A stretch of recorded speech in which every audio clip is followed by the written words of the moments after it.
Good afternoon, ladies and gentlemen, and welcome to this meeting of the Scrutiny and Performance Committee of Perth and Kinross Council of Wednesday, the 25th of March, 2026. I'm Councillor Colin Stewart, convener of the committee. I'm joined by Bailey Astor Bailey, vice convener of the committee, Miss Molly, who is clerk to the committee, and Lisa Simpson, who is the lead officer for the committee.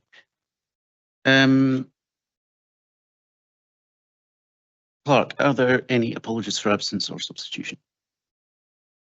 Thank you, convener. We have an apology from Councillor Frampton, with Councillor Mayer substituting, an apology from Councillor Massey. We have a few members joining us online this afternoon, so when I call out their name, could they please confirm they're present? Councillor Mayer. Present, thank you. Thank you. And Councillor Shires. Present. Thank you. All other members are present in the chambers, convener. Thank you very much. Are there any declarations of interest in items on the agenda before us today?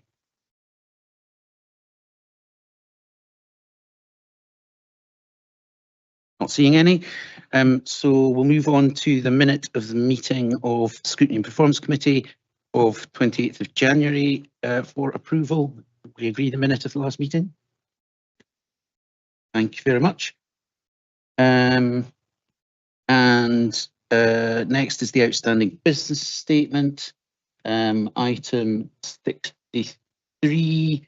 The ECOS consultant report was shared with elected members, and item 64, the arm's length, the evidence gathered on the opening usage and usage of the new Blair Rec to be shared with members, and I think that was circulated last night. So can we agree to remove those items from the outstanding business statement? Thank you. Item 5 then is the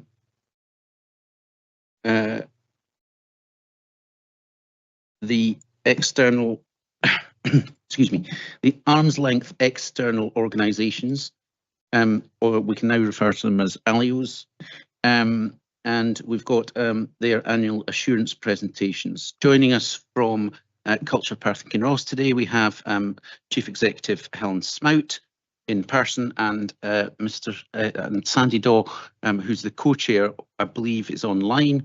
From Live Active Leisure, we have Paul Cromwell, the Chief Executive, and Gareth McKenna, a board member, is joining us online.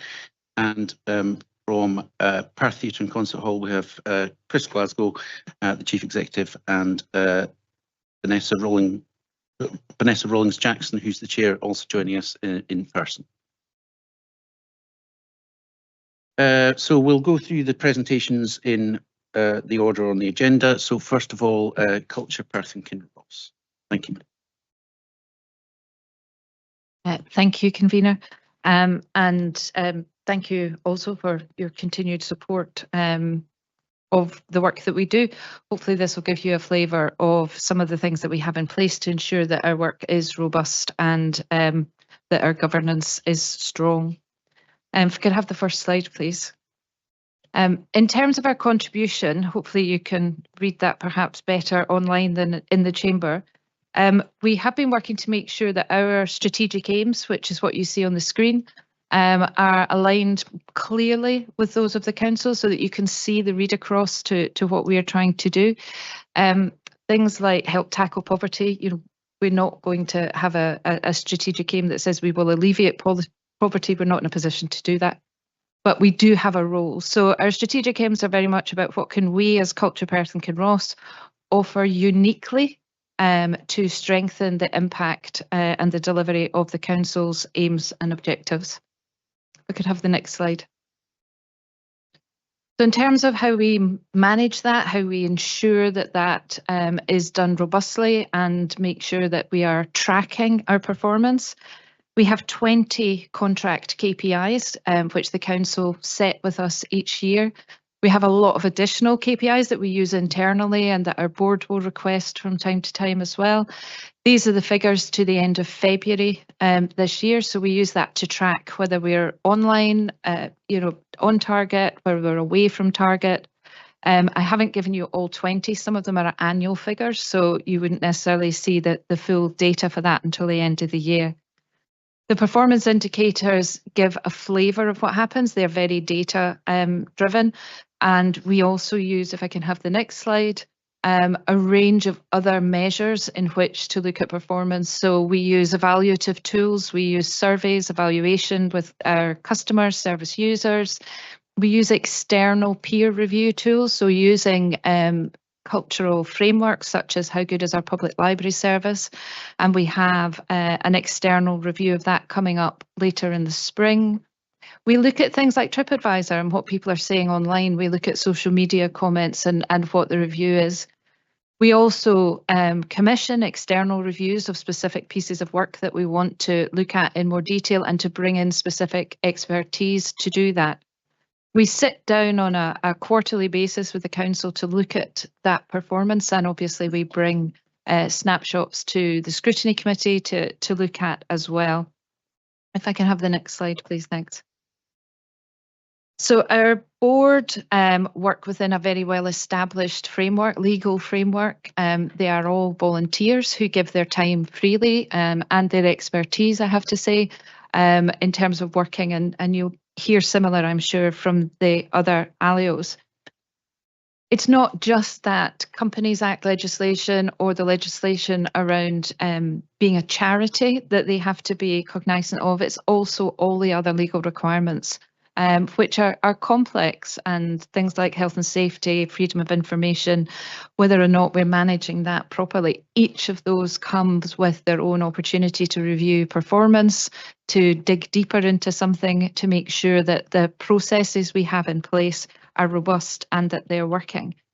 As part of our board induction process, they've all given a session on legal responsibilities and details of their primary responsibilities as trustees and what they need to be looking for.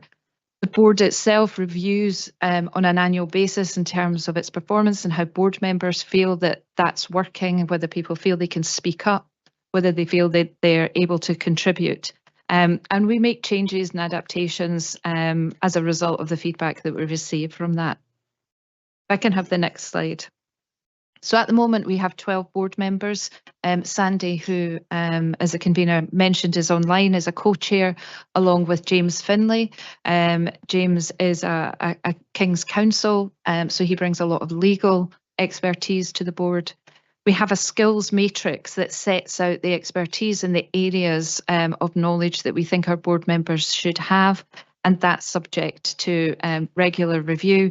We're particularly grateful to have a really highly skilled and experienced board of trustees who bring a lot of support and challenge to the executive team and the work that we do.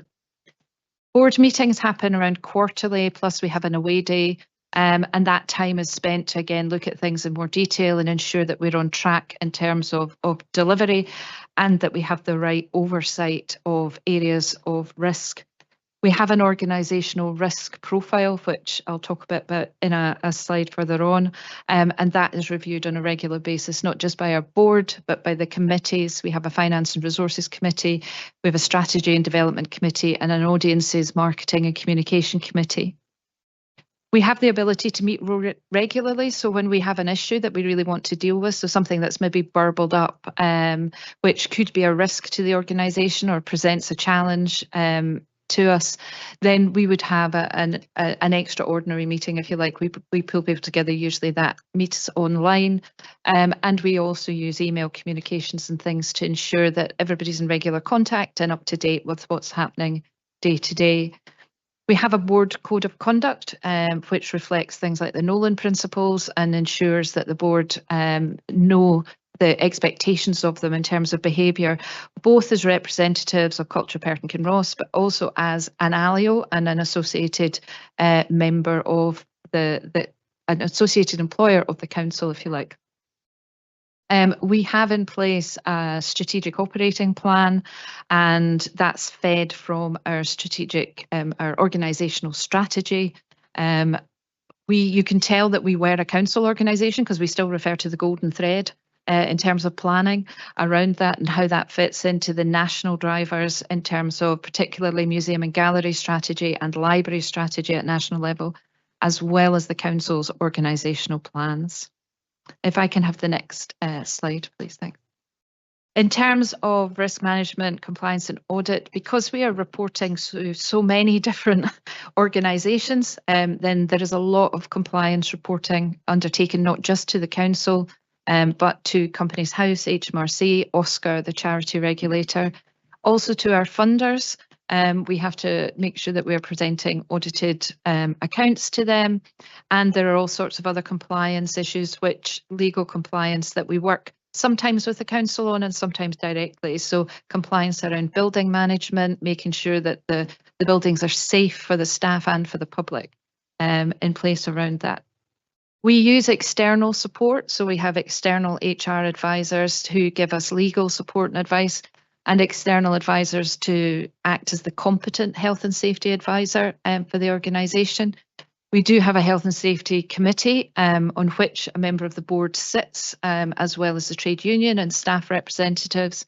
And we make sure that all of those reports are included in our board papers. All our board papers go to the council in full, so those can be reviewed. And when we have our quarterly contract monitoring, we look at everything from health and safety to performance KPIs to the financial performance of the organisation, and those happen on a regular basis as well. I'll take the next slide if that's okay. Financial sustainability, and just to talk a bit about audit, we do have an annual audit process, but the audit also looks at business process and internal controls, not just the finances, and making sure the accounts are up to date. In all of our audits in the last 10 years, we've actually had what they term a clean audit. They haven't come up with anything in terms of our systems of control or activity which they feel needs adjustment or that they would recommend change for. Similarly, on the finances, again, we've not had anything that has been material. Sometimes some things maybe been posted. I think the last time there was something that was £1.85 had been posted to one code, it should have been posted to another, but it's not material change in terms of any of that. Financial stability really is under the control of the council to a large degree. You're a 90% funder, and I know that council officers are very cited on how we spend our budget and how we set our budget as a board around that. Our board are very cited on things like fundraising and making sure that we raise annually around £500,000 in additional income that's needed to square off our operating budget. And that comes from things like our commercial activity, but also things like generating donations and support from other people. And that's something that you'll see on our board minutes and on our away day minutes, that a lot of time is spent. How do we diversify that income? How do we make ourselves more financially sustainable? There's a lot of tight controls in place around that. And again, we have 3 qualified accountants who are on the board, who have both public sector finance and charitable finance backgrounds and private sector. They keep us very tight. It's very interesting, some of the debates sometimes around the way that public sector does their money and the way the private sector would do their money and where we met in the middle, so to speak. If I could have the next slide, thank you. In terms of challenges and priorities, and we were asked to touch on this, I know that the annual funding cycle is a challenge for the council as well.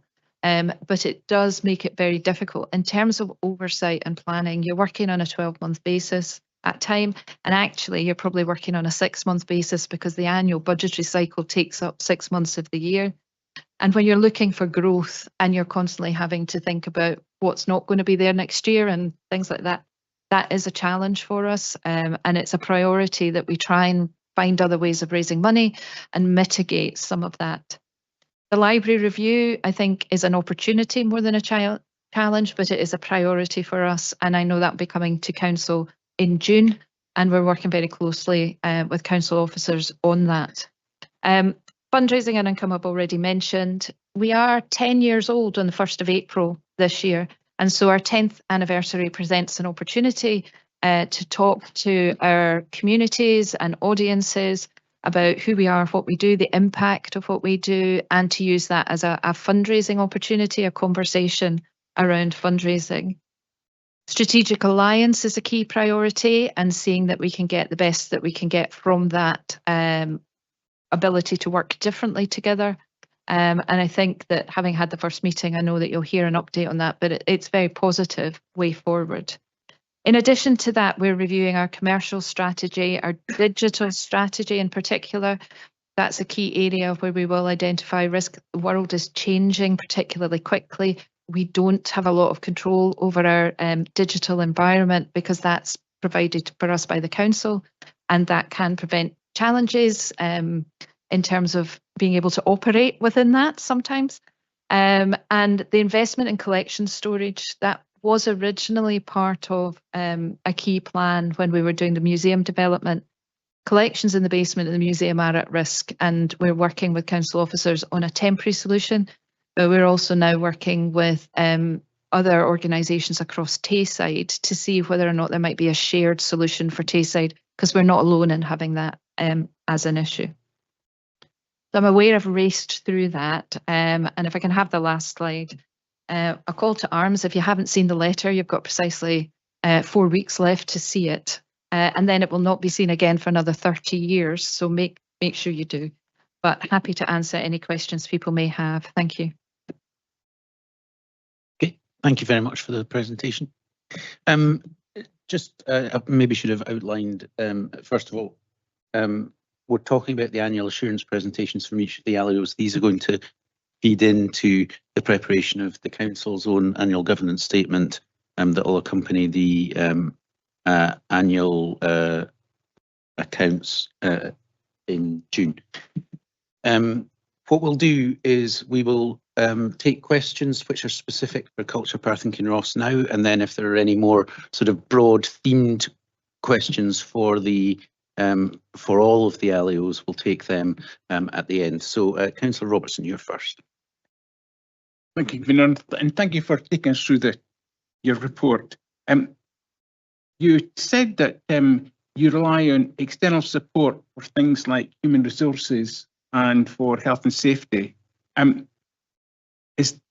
Do you collaborate with other ALIOs in accessing these services, or do you just do it independently? So thank you. Where there is an opportunity to collaborate, we absolutely do look for that opportunity and see what we can do. However, some of the professions in each of our organisations are different, and therefore some of the requirements are different. So there will always be a need to take some independent advice that's specific because of the nature of our work and the types of things that we do. However, where there's an opportunity, I know that is something that we pursue, and in fact are having active conversations with that around just now, particularly with Lal and ourselves. Councillor Forbes.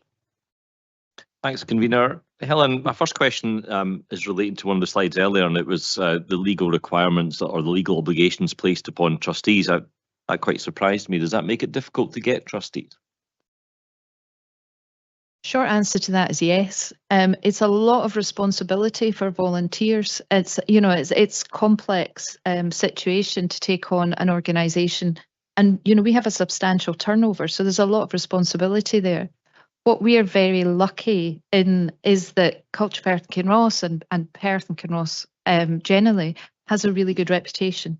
What we deliver is really sector leading in many aspects, and so people want to work with us because of that. We've been able to attract people who are at the very top of their professions onto our board from all over the UK because of that reputation. So that does help, but it is something generally, I think, we underestimate how much responsibility and just how much time people have to give up when they're quite often working as well in order to support the organisation. And my second question, you said the digital strategy was controlled by the council. Can you expand on that and tell us what you mean and what impact it has on you? Yeah, so it's not so much that our strategy is controlled by the council, but we sit on the council's network. So that means that we are bound by the controls that the council have in place for security, for operating and things like that, all of which are good and right and proper for the council.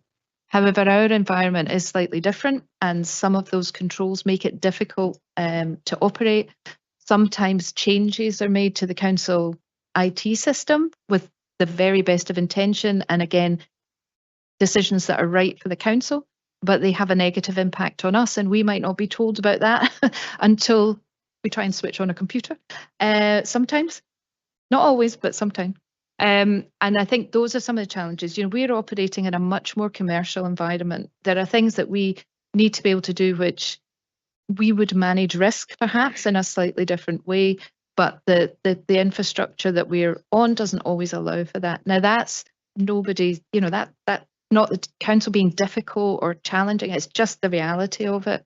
And certainly it's something we would want to, that's the digital trying to get in touch.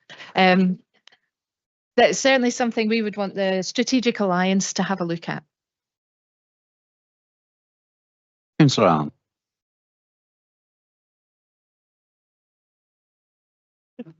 It's not for me.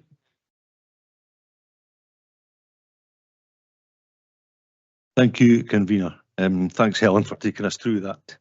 I'm just going to ask you a couple of wee dafties just for the sake of it, okay? And please forgive any interruptions from my colleague on the left. On page 2, you talk about diversify audiences, to engage and collaborate in underrepresented groups, etc. Can you just help us understand how you actually achieve that? Yeah, so thank you. So I think it's probably something that every customer-facing organisation is always striving to do.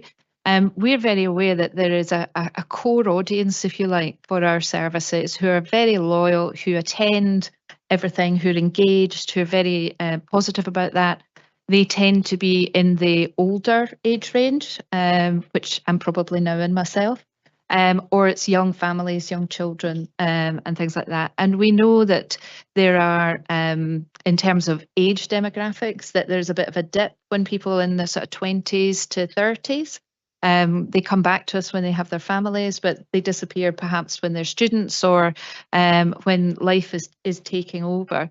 But we also know that there are groups who may not think of a museum as a place to go or a place to be, or they might worry that they've got to behave in a certain way and they don't know if they've got to dress in a certain way if they come, or who perhaps don't have very good literacy skills, so dismiss the library as an option because they just don't see that it would have anything to offer. So there's a broad range of people who would benefit from the services, and what we try and do is make sure that we offer programs and outreach, and we are visible in the communities, and that we try and put things on in collaboration with partners who may be working with those audiences already, and try and reach people as best as we can. And we're never going to get to the council of perfection, but we're going to keep trying.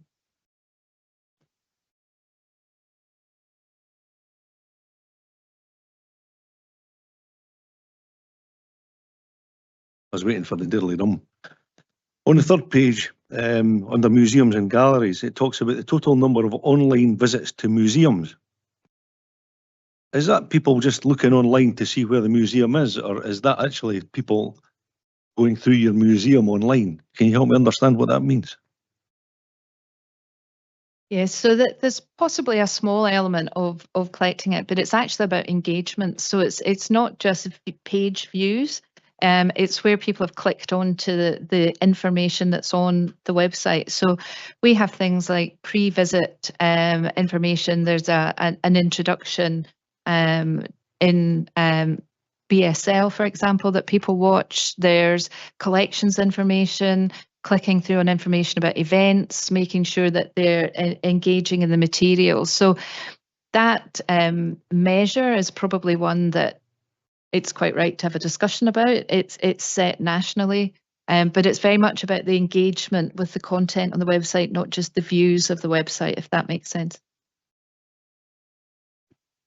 Councillor Welch. First of all, thank you, Helen, for the presentation. I think it's useful to sort of literally list all the things you do, and despite all these things, actually you managed to deliver your prime objective as well and do that very well. I guess a couple of things. You highlighted, and you were very clear to not criticise, but to highlight that you're essentially trying to operate in a more commercial environment than the council by dint of what council deliver are. Where you take services or access services from the council, are you able to sort of benchmark them elsewhere so that you can then push back in terms of cost apportionment, so that ultimately you can have a grown-up conversation about essentially what's been offered and what's been asked to be taken? Thank you. Yes, so I think, again, that will get better with the strategic alliance. That will allow for a lot of those conversations to take place. Some of the conversations around things like the reason we have external support, for example, is that the internal support was becoming too expensive, if you like, in terms of what was provisioned. So we always have a duty to best value, and we do have that conversation. Now, sometimes that's just because it's not possible for the council to deliver support as cost effectively as specialists in that field. So the conversations do happen, and I'm confident that they will continue to improve through the alliance. Vice Convener. Thank you very much, and thank you for the report, and most importantly, all the work that goes into delivering the services behind the report. As you'll no doubt be aware, you've not only got your 10th anniversary as an organisation next week, but I think Monday is the 2-year birthday of the museum and the cafe. And my question is about the cafe that, as we know, the initial intention was that cafe would be operated commercially. 2 years down the line, obviously, you have operated directly in order to fill a gap or whatnot. But disregarding the history for a moment, what is the forward plan for the cafe, and is there a roadmap to move it back to a commercial operation? Thank you. Yes, so thank you for that. Yes, we're actually currently undertaking a review. We have an external consultant coming in to do that review, so that it is a third-party view of the operation. That report will be going to our board at their next meeting, which is the start of May, and that will make a recommendation on the way forward based on commercial viability in the long term, what the opportunity is, the market opportunity. As part of it, we've asked them to talk to potential local and further afield operators, see whether or not there's any interest in that, but also, what else could be done with the space, how could it be used, etc. So that will be quite a full report, and it's already been quite useful in terms of our thinking. And I don't have a copy of the final report yet, so I don't want to preempt what the recommendations will be, and it will be for the board to have a consideration of that in May. Councillor Allen. Thank you, Convener. Helen, you'll know that one of the bees in my bonnet is about libraries, and I noticed that there's a significant uplift in the people who are attending libraries. It looks like there's a 10% uplift already from 24-25. Now, I know that we've got the review coming in June, and I'm just wondering if there's anything you can give us as a precursor to that or as a sweetener to that, and if it reflects the fact that we are seeing more people going to the library. Thank you. Thank you. I don't think I want to spoil the review, to give you spoilers. However, what I would say is I think we've always known that libraries have been incredibly well supported, and that they're very highly valued by the communities within which they sit. We are seeing more use of those, but it does still vary from library to library. And you were working hard to make sure that that increase is seen across the board. I think we have a very positive service at the moment. I think staff are working hard. They're delivering lots of really good things, and I think we will be presenting the very best opportunity for libraries going forwards as part of that review.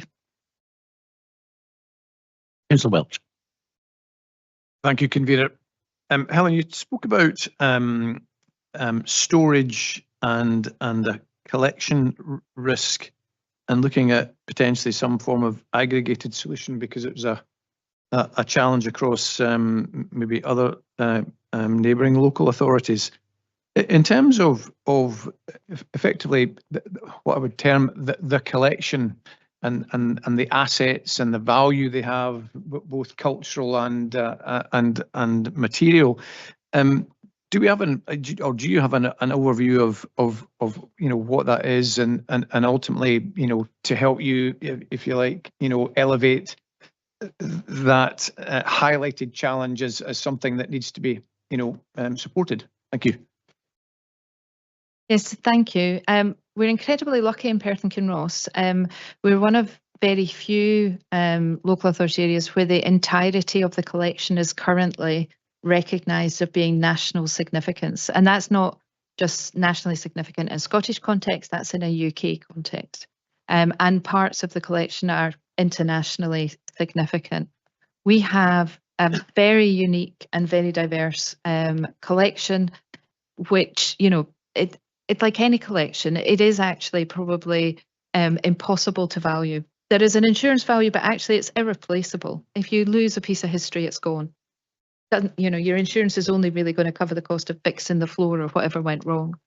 But it is a hugely significant collection, and the staff team have been working over many, many years to make sure that the sort of understanding of that collection, we share it with researchers, we share it with others, and make it as accessible as possible. And I think there's more to do. I think the storage solutions that we have just now were the best fit for many years, but environmentally, we are now at risk. It sits below the waterline. If it wasn't for the flood defences that we have in Perth, then we would have been back in the 1993 situation where a lot of material was lost. And I don't think, as custodians of something which will be here for generations, we want to be the custodians that let that happen again. Okay, thank you. Okay, last call for any questions for Culture, Perth and Kinross. Councillor Allen again. Yeah, just a very quick one, Helen. When we look at acronyms, you've got one, how good is our public library service? What's the extra I in there for? It's very possibly just my typo, apologies. We call it Higgioples, and then I have to think it out when I'm typing, so apologies. Okay, we'll move on then to Live Active Leisure, please.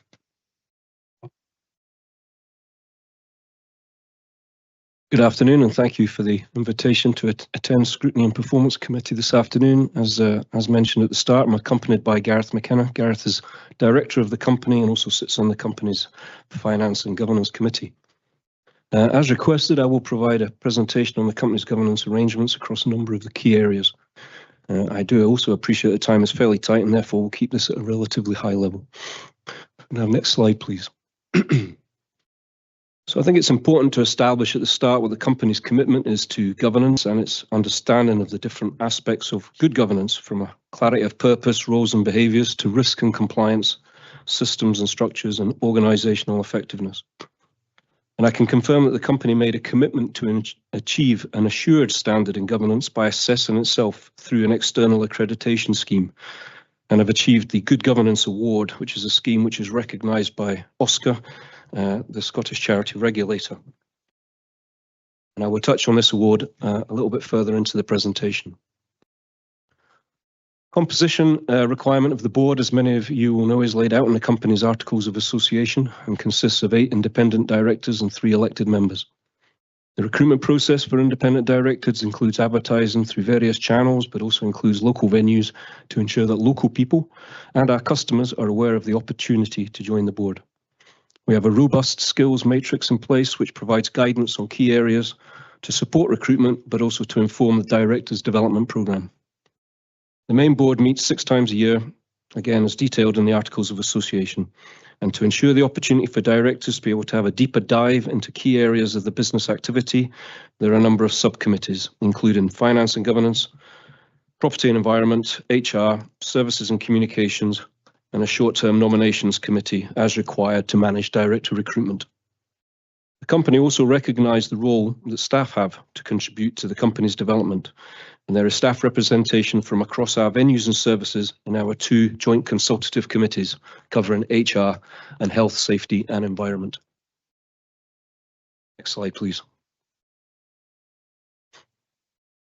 Continuing on the governance and board oversight, Good governance relies on key documentation, processes and procedures to guide, control and ensure arrangements are appropriate. Company's Articles of Association were agreed by Council on Live Active Leisure, and they reflect the charitable objectives and provide guidance on directors' powers and responsibilities, decision-making procedures and internal governance arrangements. The Memorandum of Understanding between the Council and LAL provides the context and working arrangements between the organisations recognising the sole member relationship. The company's financial regulations provide further details across scheme of delegation, financial controls, terms of reference on committees, risk management processes, and controls and defines those significant matters which are reserved for the board. Next slide, please.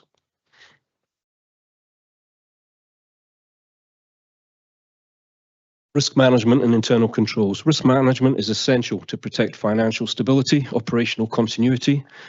It safeguards reputation and it supports informed decision making. The company's risk strategy seeks to establish the right culture, embed risk management in our everyday working processes, and is regularly monitored. The company follows a national model for the approach and classification of risk across governance, including operations, financial, and external and governance areas. The approach provides a RAG rating score to each risk across the classifications, with actions and controls to mitigate and reduce risk where possible. The risk register is reviewed quarterly by the Finance and Governance Committee and annually by the full board. Business risk and control is managed and mitigated across these classifications in numerous ways, including financial planning, budget control, asset management and investment, consistent procedures and processes, and effective reporting. In some key areas, further measures including external accreditation to provide additional and sometimes essential reassurance is delivered. Next slide, please. Financial sustainability. It's important to recognise that we provide an integrated physical activity and sports service across Perth and Kinross, which includes the provision and management of sport and leisure venues and activities, but also provides sports development, active schools and community wellbeing services. The most significant challenge for financial sustainability is in relation to the universal offer, which includes the venue management and delivery. And I'm sure the areas on the slide won't surprise anyone. Some of these issues will be positively addressed and influenced by the decisions on the leisure asset investments with PH2O and the venues in Crieff and Kinross. However, during this transition period, what we do have is aging infrastructure with the risk of unplanned closures, risk of reduced offer and impact on customer experience. Energy costs remain challenging. Principal venues are not energy or design efficient, and energy cost volatility looks likely to set to continue. Inflation remains unpredictable, and although currently at 3%, I think everybody has probably experienced increases in goods and services far in excess of this. Reduced public funding. Local authorities are facing the same challenges, and reduced public funding has been consistent for more than a decade. Cost of living challenge. It's a choice for people to spend their available money with us. Uncertainty in the areas I've already mentioned make those decisions around how they spend their money much more difficult and challenging, especially in these very unpredictable times. Therefore, in terms of financial sustainability, we are currently operating to a deficit revenue position, and this is being currently supported by company reserves. The next few years will be a transitional period, after which we will have a more modern, efficient and more sustainable state of sport and leisure venues. However, this intervening period will remain challenging. In terms of community services offer, we have increased provision and widened the scope of these services by attracting new funding and carefully aligning the priorities of various funders to maximise the use of the monies available through a blended approach, which has improved resilience and provided an improved overarching offer to communities. We continue to have positive relationships with funders, including Sports Scotland and the Garnica Trust. This is essential to ensure we have ongoing commitment and to continue to establish longer-term arrangements. And finally, on this slide, a positive announcement of the recent government budget with a funding commitment to celebrate the Summer of Sport, which will support a range of initiatives, and we remain in ongoing discussions with key partners around this project. Next slide, please. In terms of KPI performance and PKSA priorities, we are contracted to deliver services on behalf of the council. We operate to a service specification. As part of that contract, there are a suite of KPIs which are reflective of the detail of the specification. These are monitored by the company and with oversight by council through the client monitoring arrangements. We also, like Helen mentioned, use other KPIs across our business activity, which help to guide and inform performance and progress. The board receive regular reports on performance across a number of business areas and receive a company finance and performance update quarterly.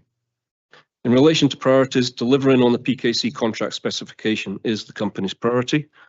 And I do think there is an opportunity to refine the contract specification framework and enhance the link to the council's priorities, which I think would bring some benefits. Beyond this, we are a committed partner and have a strong track record in bringing in additional funding. This funding supports a huge range of activities, all of which align to council priorities, and particularly around improving physical and mental health and well-being, supporting those in poverty to access services and employability. Next slide, please. Compliance audit findings and improvements. So overarching assessment of arrangements was undertaken as part of the Good Governance Award, which covered a range of areas, including director responsibilities, recruitment, managing staff and volunteers, financial management and resource management. The health and safety of our customers is absolutely paramount, and therefore our core venues are put through a comprehensive and independent on-site health and safety assessment, Leisure Safe, which is a scheme developed specifically for sport and leisure. Our financial audits provide assessment of our internal control status, which I can confirm identified no material weakness or significant deficiency.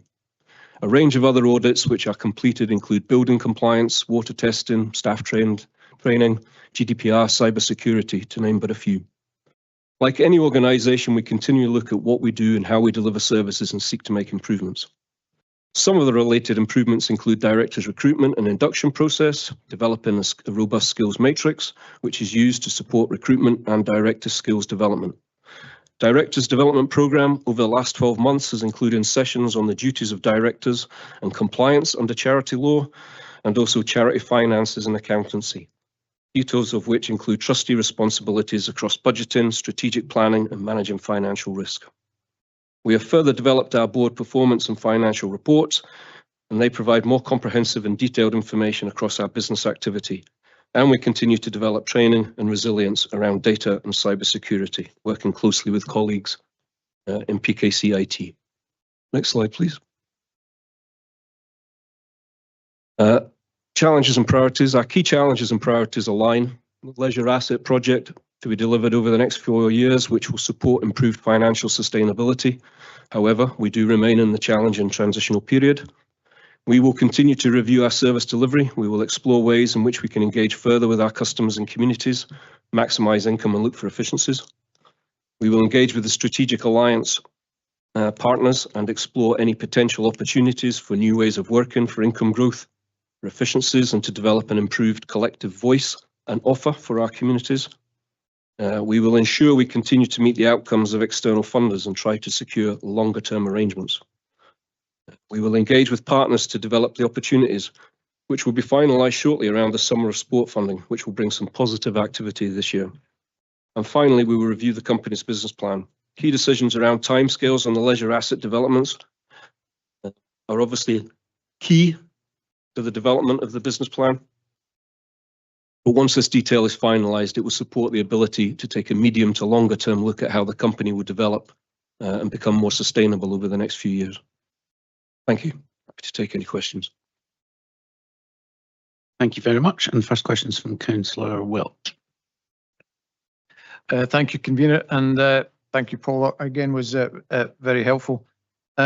Specifically, my question is, what are the risks to swimming provision from Perth Leisure Pool if there are delays to the delivery of the PH2 project at the proposed site? And I guess those risks are around actually availability of provision and financial risks, because you know they're both separate and aligned. Thank you. I think probably everybody is aware, thank you for the question, in terms of the challenge we now have with aging infrastructure. Perth Leisure Pool is now approaching 40 years of age. It's approaching the end of its lifespan. We have a role now to play in terms of securing that for a further 4 years until PH2O is available for our communities. That means we have to look really closely and develop plans around what are the essential requirements to maintain, to make sure that the venue stays available, stays safe, and actually still provides a good customer service. These things are ongoing. It is very likely that will require periodic closures to enable us to do some of this work.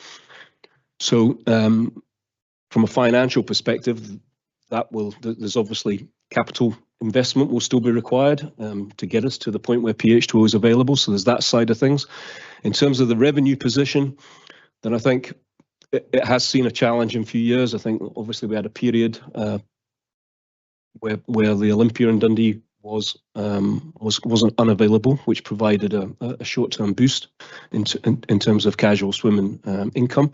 We're seeing that level off now, so that's positive in itself, but it is different from where we've been historically. So financially, I think the difficult we have is if everything moves on, costs increase, staff costs increase, the cost of inflation, the cost of the bills, the cost of the energy. So whilst we're managing now to settle the usage and attendance, that still provides a gap in terms of the financial costs.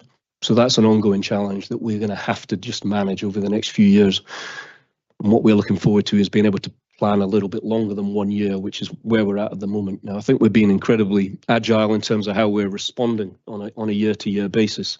And we are obviously trying to make sure that we can generate increased income and opportunities elsewhere, whether that be through our fitness offer at Dewars or anywhere else to offset that.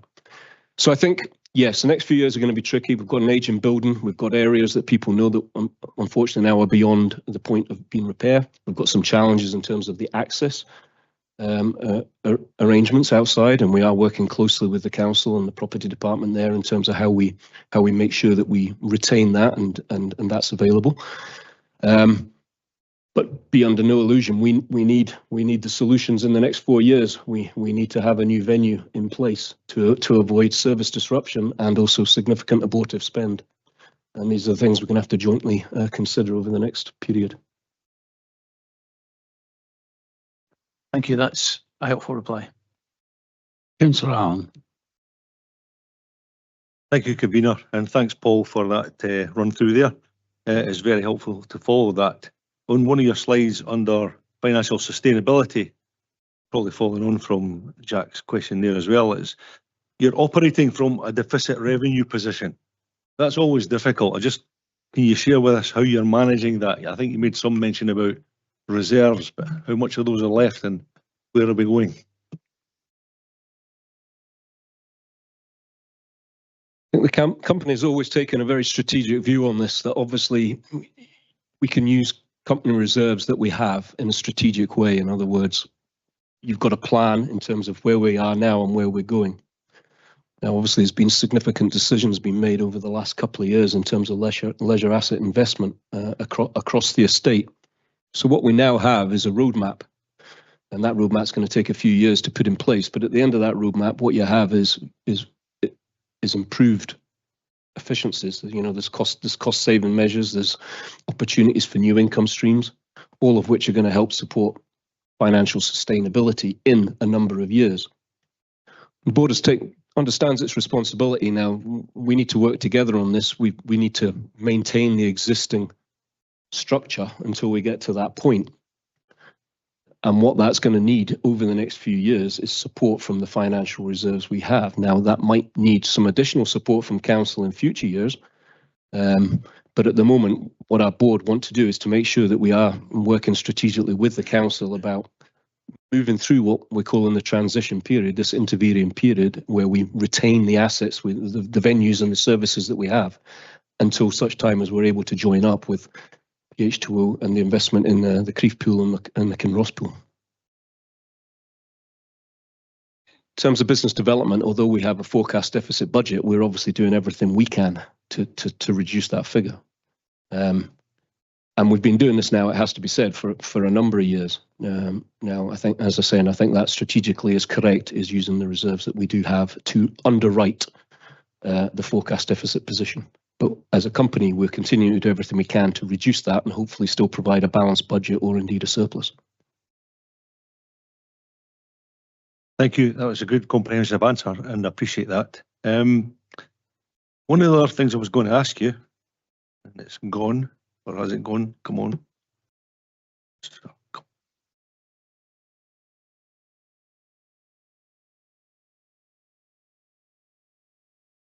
Yeah. It's gone. My apologies. It was there.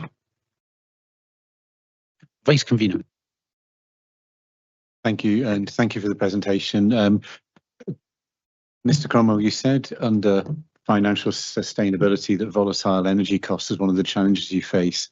As a council, as you're probably aware, we hedge our bets, if you will, on the energy markets, and we're buying a mix of futures, or I think we subscribe possibly to a Scottish Government energy buying scheme. Are you able to do similar in Live Active Leisure? And if you do, what is the volatility that you experience? Thank you. Thank you for the question. Yes, we're part of the same procurement arrangements on that and have procured our energy through the Scottish procurement framework now for a number of years. I think the volatility we've had, as we all probably know, the energy costs over the last few years now, they've gone up and down, but we haven't had a state. There was a time when we had fairly stable energy conditions, and actually energy was aligned very closely with inflation. That hasn't been the case over the last few years now. We have to also recognise that means it's actually come down substantially at different times as well. But it's just that volatility almost on a year-to-year basis, even though we go through the procurement and obviously they buy. We're aware of what the cost is for the year in terms of the volatility from one year to the next. It's been quite substantial, and in terms of trying to. Again, it goes back to that whole point of trying to actually plan your business over a number of years. That becomes quite difficult when there's such levels of annual volatility on even things like the energy costs, which for us are obviously quite significant, given that we have that cost in terms of the principal venues, which are very high demand users. So I think it's part of that overall package of volatility across inflation and unknowns to be able to actually understand what your future business looks like over the next 3 to 5 years, which I think if we go back 10 years would have been much more simple. Councillor Allen, you've found your second. Yes, thank you, Convener. I found it because it wasn't there. When you were talking about improvements, Paul, you mentioned trustees. I know that the trustees was asked of the previous presentation, but how are you fixed with trustees, and are you missing them in certain areas? Very similar to Helen's, what we have developed is a robust skills matrix, and in similar ways we use that to understand. It's a self-assessment across a range of processes and areas of skills, and we use that in terms of recruitment to understand if we've got any gaps or where we haven't got resilience. But we also use it as an internal training aid as well to understand people's level of knowledge across all the different areas, so that we can make sure that we can develop directors as much as we possibly can. We have a full board at this time. I think a bit like Helen said, recruitment can be challenging. It's very difficult. I think recruitment has been challenging in previous years, but not so much in the last couple of years where we've had spaces. And I think, like Helen, what we get is people that are incredibly passionate about sport and leisure and about physical activity and about using the skills that they've gained in the wider business area to support people. And also, like Alan, and it'll be the same with Chris, they commit a significant amount of time as volunteers, and passion and stress as well, it has to be said, because these aren't easy times to be directors of charities. So no, very similar, as I say, we've made some significant grounds in terms of how we recruit, how we train, how we induct, and how we forward plan in terms of skills bases. Thank you.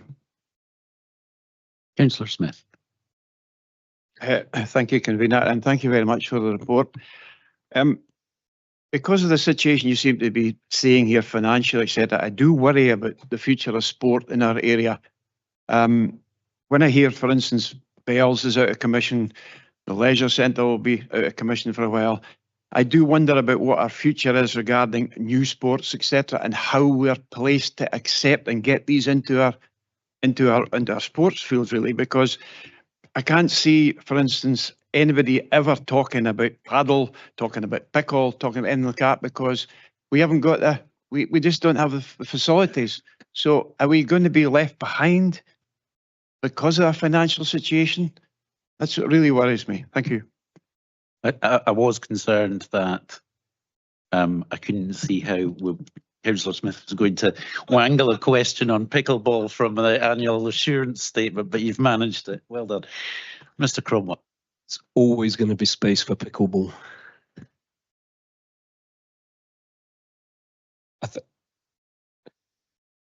Can I just come back and say that you joke about pickle, I know that. We joke about paddle, but do you realise they're the fastest growing sports in the world? And we don't want to be left behind. Thank you. I agree with that sentiment, which I think everybody does. I think the council have had to make some pragmatic decisions around these areas. Does that mean that we will no longer look for opportunistic or opportune ways to develop sports? No, of course, that's what we'll do. Pickleball, as you say, is the fastest growing sport, and we have a number of pickleball clubs now. And I think through the work that we've done across the whole estate, not just the venues that we directly manage, but also across the wider school estate, that I think we've done an excellent job working with our council colleagues to maximise the school estate and make sure that we've got opportunities for trending sports, as well as our traditional sports that still need the time to be able to develop clubs. And our sports development team are also supporting that. I think where it's very dedicated facility based, that's going to be a bit more challenging. If you need a sport that's not a flex, it's not based on a court space that's flexibly adapted, where it requires its own specific facilities. That is challenging, but that's always been challenging, I have to say. So I think what we can say is, within the next 4 or 5 years, what we have is a modern, sustainable sport in a state which will be able to offer a whole range of physical activity and sport opportunities. And we will remain open to how we can adapt based on any new trends. Thank you. I'm not seeing any further questions in the chat. Last call. Okay, we'll move on then to Perth Theatre and Concert Hall, please.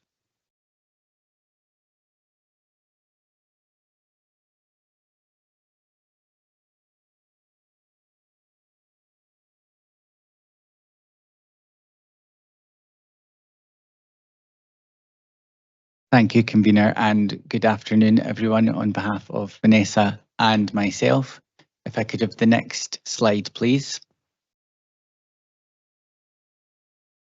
So, much like my colleagues, we have a board of 9 independent members and 3 councillor members. They meet 4 times a year alongside the committee cycle. And the committee cycle includes the People Committee, who are responsible for overseeing all people-related matters, which includes HR, health and safety, IT, and also audiences, particularly with a view to inclusion, diversities, equality, and accessibility.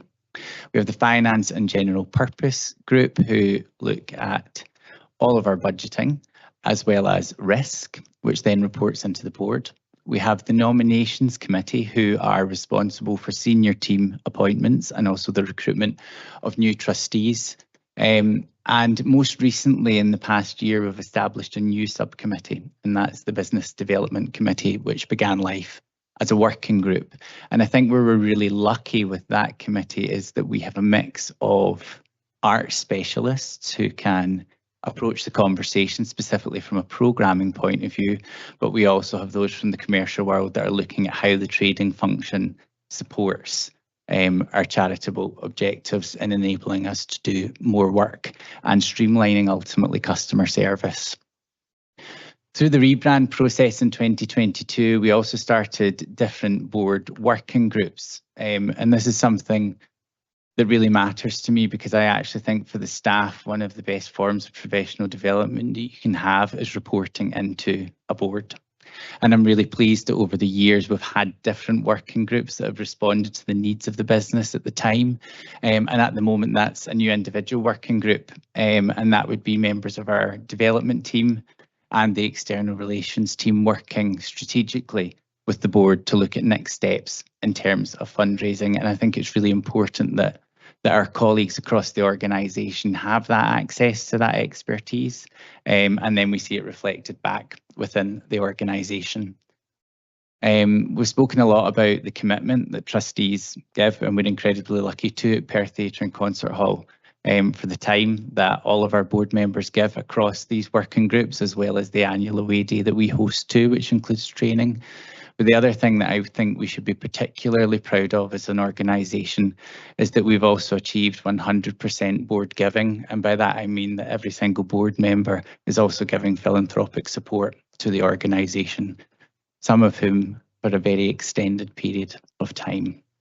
We've always had different specialist external advisors, and this year specifically, we've brought on a new HR consultancy, AAB People.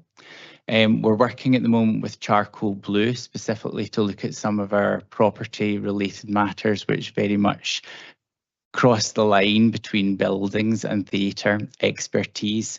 And also we've brought on new legal advice.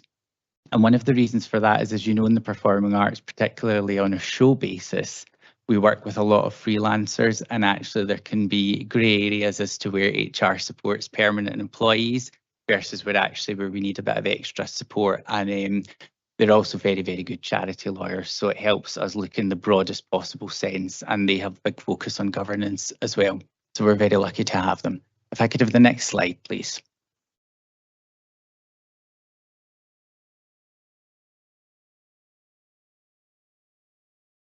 So as I mentioned, risk is looked at by the Finance and General Purpose Committee and also the board as a whole.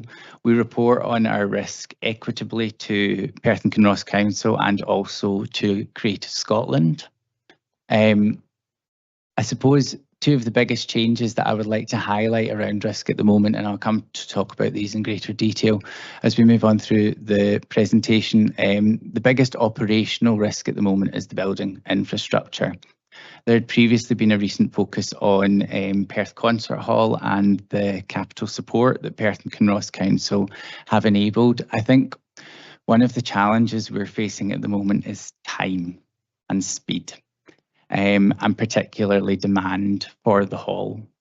And this is where it becomes quite challenging. So when the hall was built and the staging infrastructure and auditorium infrastructure was scoped, it was based on format changes. So as you will know, the floors lift, the seats move about. On an average of format changes 2 to 3 times per month. However, the demand for the hall is such that actually for the past 20 years, we've been doing on average 4 to 5 format changes per week. So it actually means the system is 100 years old in terms of usage, not 20 years old. And the challenge we face there as a business, as happened in February, as we may come into a message that essentially the system has failed from a safety point of view, and that immediately puts our earned income at risk. And at the time that it happened, we were looking at losing a booking worth £13,000. Thankfully, we were able to find a very quick resolution and got specialists flown in from down south. But it paints a picture as to some of the financial pressures and operational pressures we face in relation to the buildings. And I suppose ultimately you could argue we're victims of our own success because the usage has been such that that's why the system is now at the stage that it's at. Similarly, unfortunately, the theatre does also continue to throw up surprises dating back to the restoration in 2017.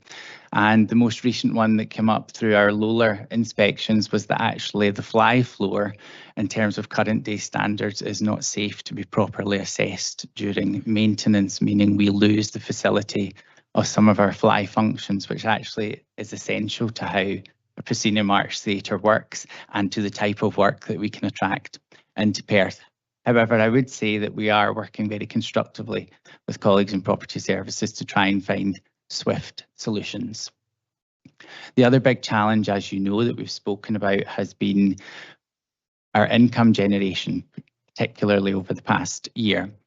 And we've spoken a lot about our very unique model as being both a producing theatre, a receiving house and a concert hall. But I'm really pleased that following the restructure of the music programme, we have recruited a new head of music and they start with us in April. This will be the first time since Horsecross Arts has existed that our programming team has been entirely in-house, which is a really exciting opportunity for the business. And in the interim period, it's been really insightful for the senior team because already we've managed to broker better deals in terms of the income that we're going to be able to bring in from commercial promoters in future. So in terms of that strategy, we're already on the right track. Similarly, as you know, we've been looking at wider workforce planning, and that really feeds into the teams that support those functions. So for example, the multi-skilling of technical, so that we're not just looking at that team working in a producing theatre skill set, but actually they are a swing team that can alternate easily between the different functions of the performing arts, and it reduces our reliance on casual staff. We're seeing the same with visitor experience. Since Darren joined as our Director of Commercial, we're actually moving ticketing services to sit under visitor experience because it's all feeling the same side of the machine. If I could have the next slide, please. So in terms of our financial sustainability, I mean, the first and most important thing to note is to thank Perth and Kinross Council for the significant support and the agreement to meet us halfway in the cost-saving measures and efficiencies that we're currently implementing. That being said, the most important focus for us, having put those measures in place, is income generation moving forwards. I mentioned before in Budget Review Group that yes, ticket sales have been challenging this year, but actually we're seeing in events a different mix. So for example, with Panto, which was our best selling ever, it was actually the bar sales that took the hit. So it's not completely clean in terms of the cut. Is it that people can't afford tickets, or vice versa? It's how people are choosing to spend their money. And that's what we're currently navigating at the moment. That being said, we have introduced a new pricing strategy. For the past 2 years, we kept all of our prices fixed in response to the cost of living crisis. But of course, there becomes a risk that you end up devaluing the work that you're presenting. So we have stuck with an intermediate pricing strategy, which basically places us in the middle between our lowest and highest competitors. And thankfully, thus far, we've received very little resistance to any of the incremental increases that we have introduced.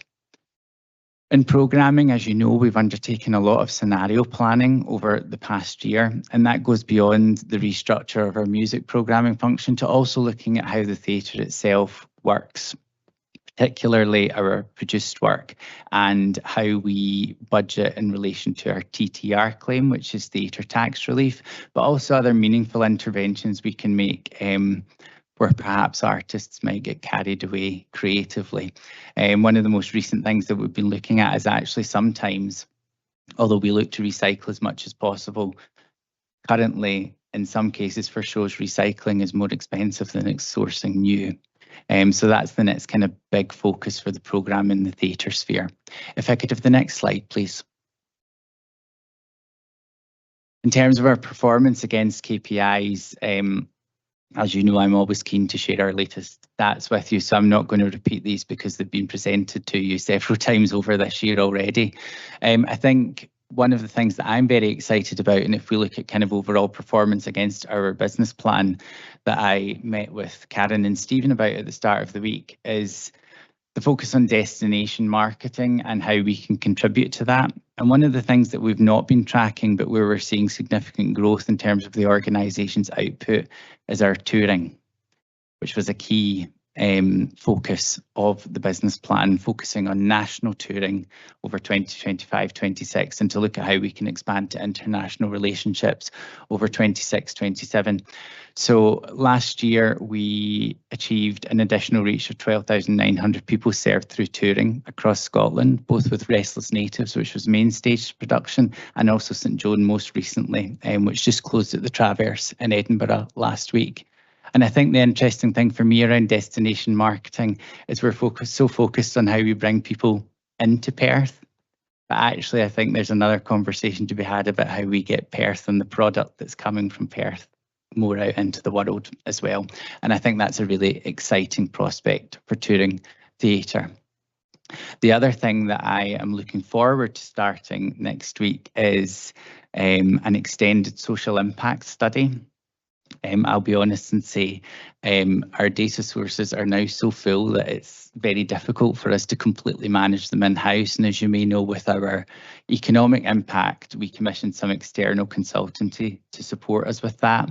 And that same consultant is going to work with our learning and engagement team and also our new development manager to look at a year-long social impact study where we can work directly with participants to measure the benefits of our programme in terms of their health and well-being, their confidence, their learning, and really to understand how best we're serving the community and also to identify windows of opportunity where we can do more to meet their needs. If I could have the next slide, please.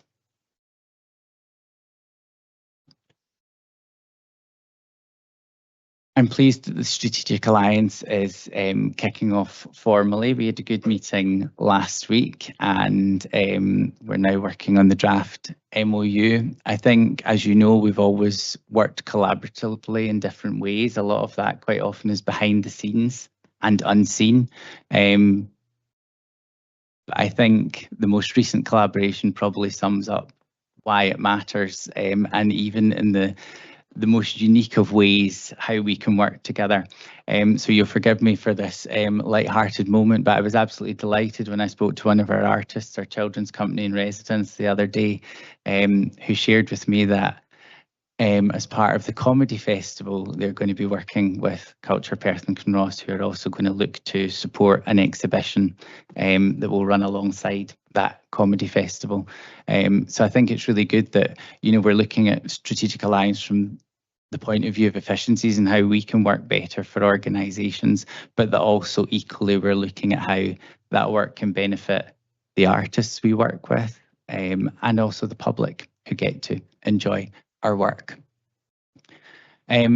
As part of the board committee structure, beyond the individual working groups, there are also different staff forums. So we have our employee forum, we have our health and safety working group, and also our green team.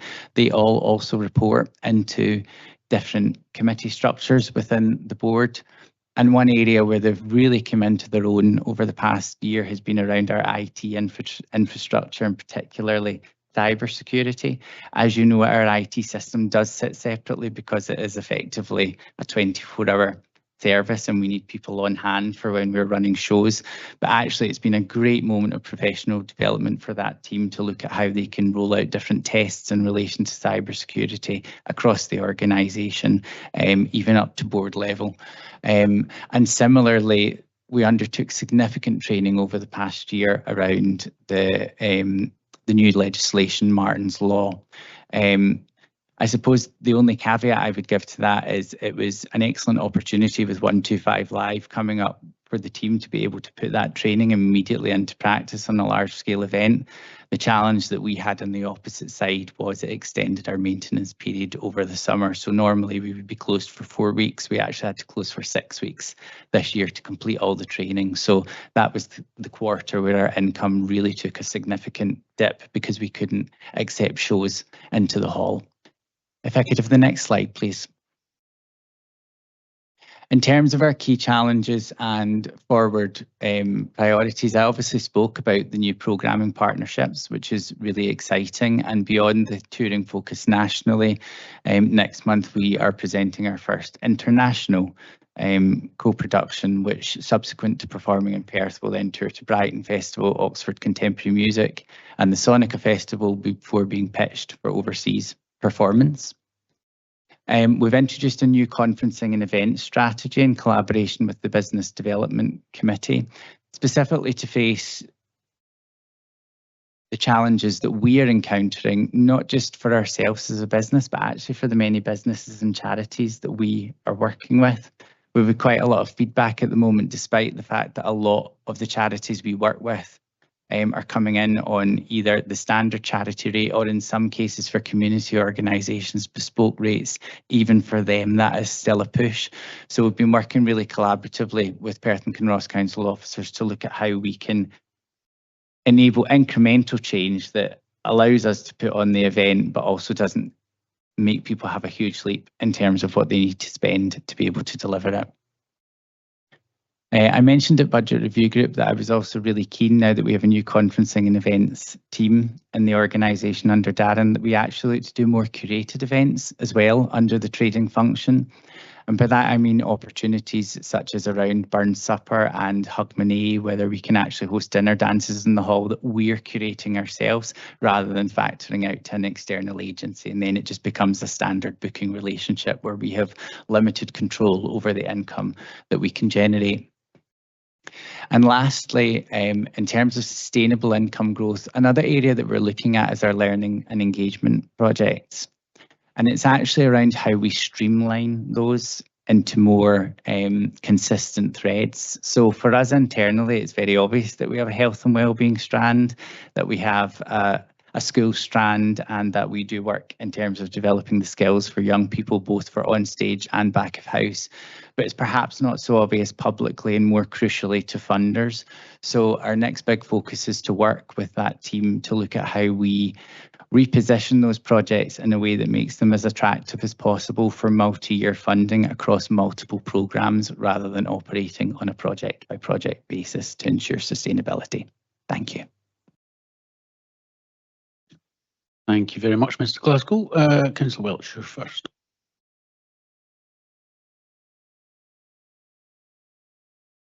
Thank you, Convener, and thank you, Mr. Glasgow, for a overview of those activities. It was much appreciated, and you know, I'd like to sort of commend you and your team for kind of what you do. Again, you're operating at a very high level. I noticed that 125 Live was just recently released on film, and you know, that was a hugely ambitious and impactful event. So you know, it's a high bar you set.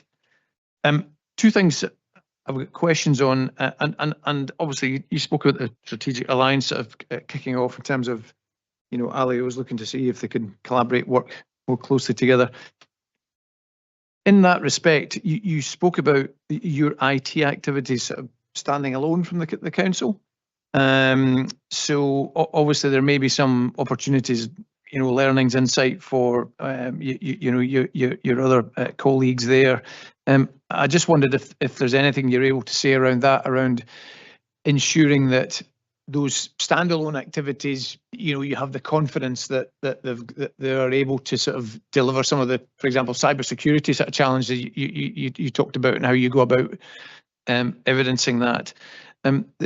So that's the first question. The second question was, you talked about a four-week or 6-week shutdown where the concert hall couldn't take bookings, and you seem to kind of indicate that that was a exceptional in this instance in terms of in 6 weeks, but was a kind of a normal kind of you know, event in a kind of annual occurrence. I hadn't appreciated that there was a shutdown period in your activities, and I just wondered why, and you know, I'd assumed the business was a continuously operating business. Thank you. So just to answer your first question around IT, although it's separate to the council, it still goes through a standard procurement process, and that involves trustees as well as staff. We have a nominated senior manager who's responsible for IT internally, and is ultimately the company administrator on the system. And then we have the external provider, and they are briefed specifically, not just on standard IT requirements, but also the different functions that we have in-house for testing our own IT, so that we can actually feed back and say, this score's dropped, why? So, you know, everything plummeted through the floor when Windows went from Windows 10 to Windows 11, of course, so we all buy new computers. But that's been a really big focus over the past year of, this has dropped, and as a service provider, how can you get us back to where we need to be within the conditions of the contract that we've signed up to? That's also extended this year into looking at things like mobile devices as well. So we made a change over the past year where we brought company phones basically from being landline to mobile, because so many of our teams are on the go all of the time. So that's been quite a process for them to look at how cybersecurity exists in that realm, as well as on standard desktop and laptop machines. There's continual testing. We do, you know, we set up phishing exercises, for example, that go out to staff and trustees. And, you know, I don't say this in a flippant way, but in some ways now it's almost become like a bit of a league for the staff because so many people get caught out and people are actively learning and don't want to get caught out or get made fun of by their colleagues. So it's good that the full staff are on board with that and they understand the necessary precautions that they need to take. We're lucky actually as well that a lot of our systems, for example, such as our box office, are managed by third-party service providers that we feed into. So that we're then actually feeding into a global standard of security in terms of the clients, for example, that Spectrix are serving across the UK and in other regions. So we get regular updates on all of their developments as well to ensure that those systems adhere to how we're working in-house and ensure the best security possible.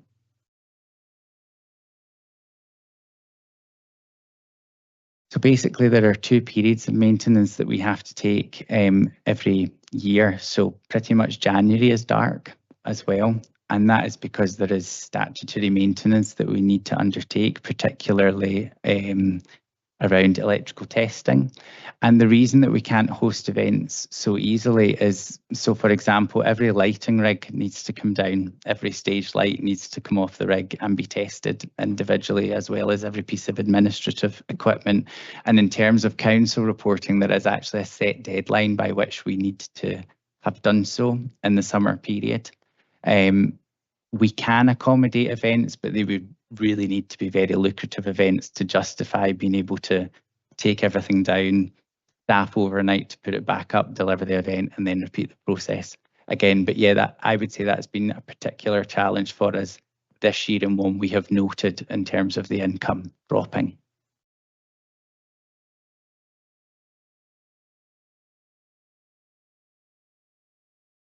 That's helpful, and again, certainly for me, very insightful. Thank you.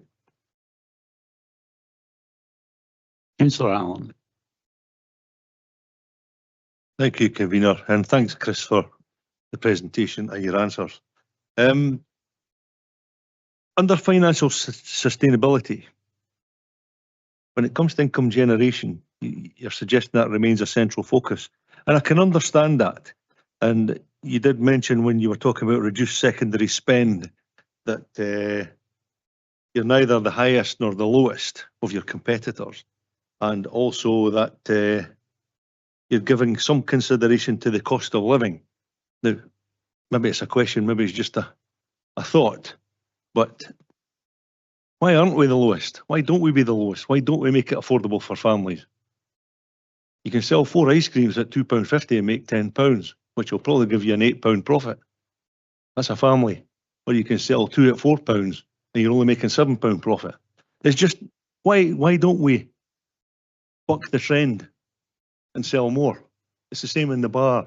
There's a high margin on drinks. There's a high margin on popcorn. It's just a thought. So I think there's a few things to unpack there, and I think the arts particularly, and Vanessa might have some thoughts on this from her experience as well. In my opinion, for a long time, there has been an assumption that the price of a ticket is always the primary barrier to attendance, and that's not strictly true. It's when you add everything else into the mix that it becomes prohibitive. I absolutely understand your argument that why can't we be the lowest price and hope that people would come, but I still don't think it's as clean cut as that. So for example, we offer all free tickets for under 18s to come to classical music. The challenge in getting them there is not the ticket price, it's the fact that the schools can't afford the buses.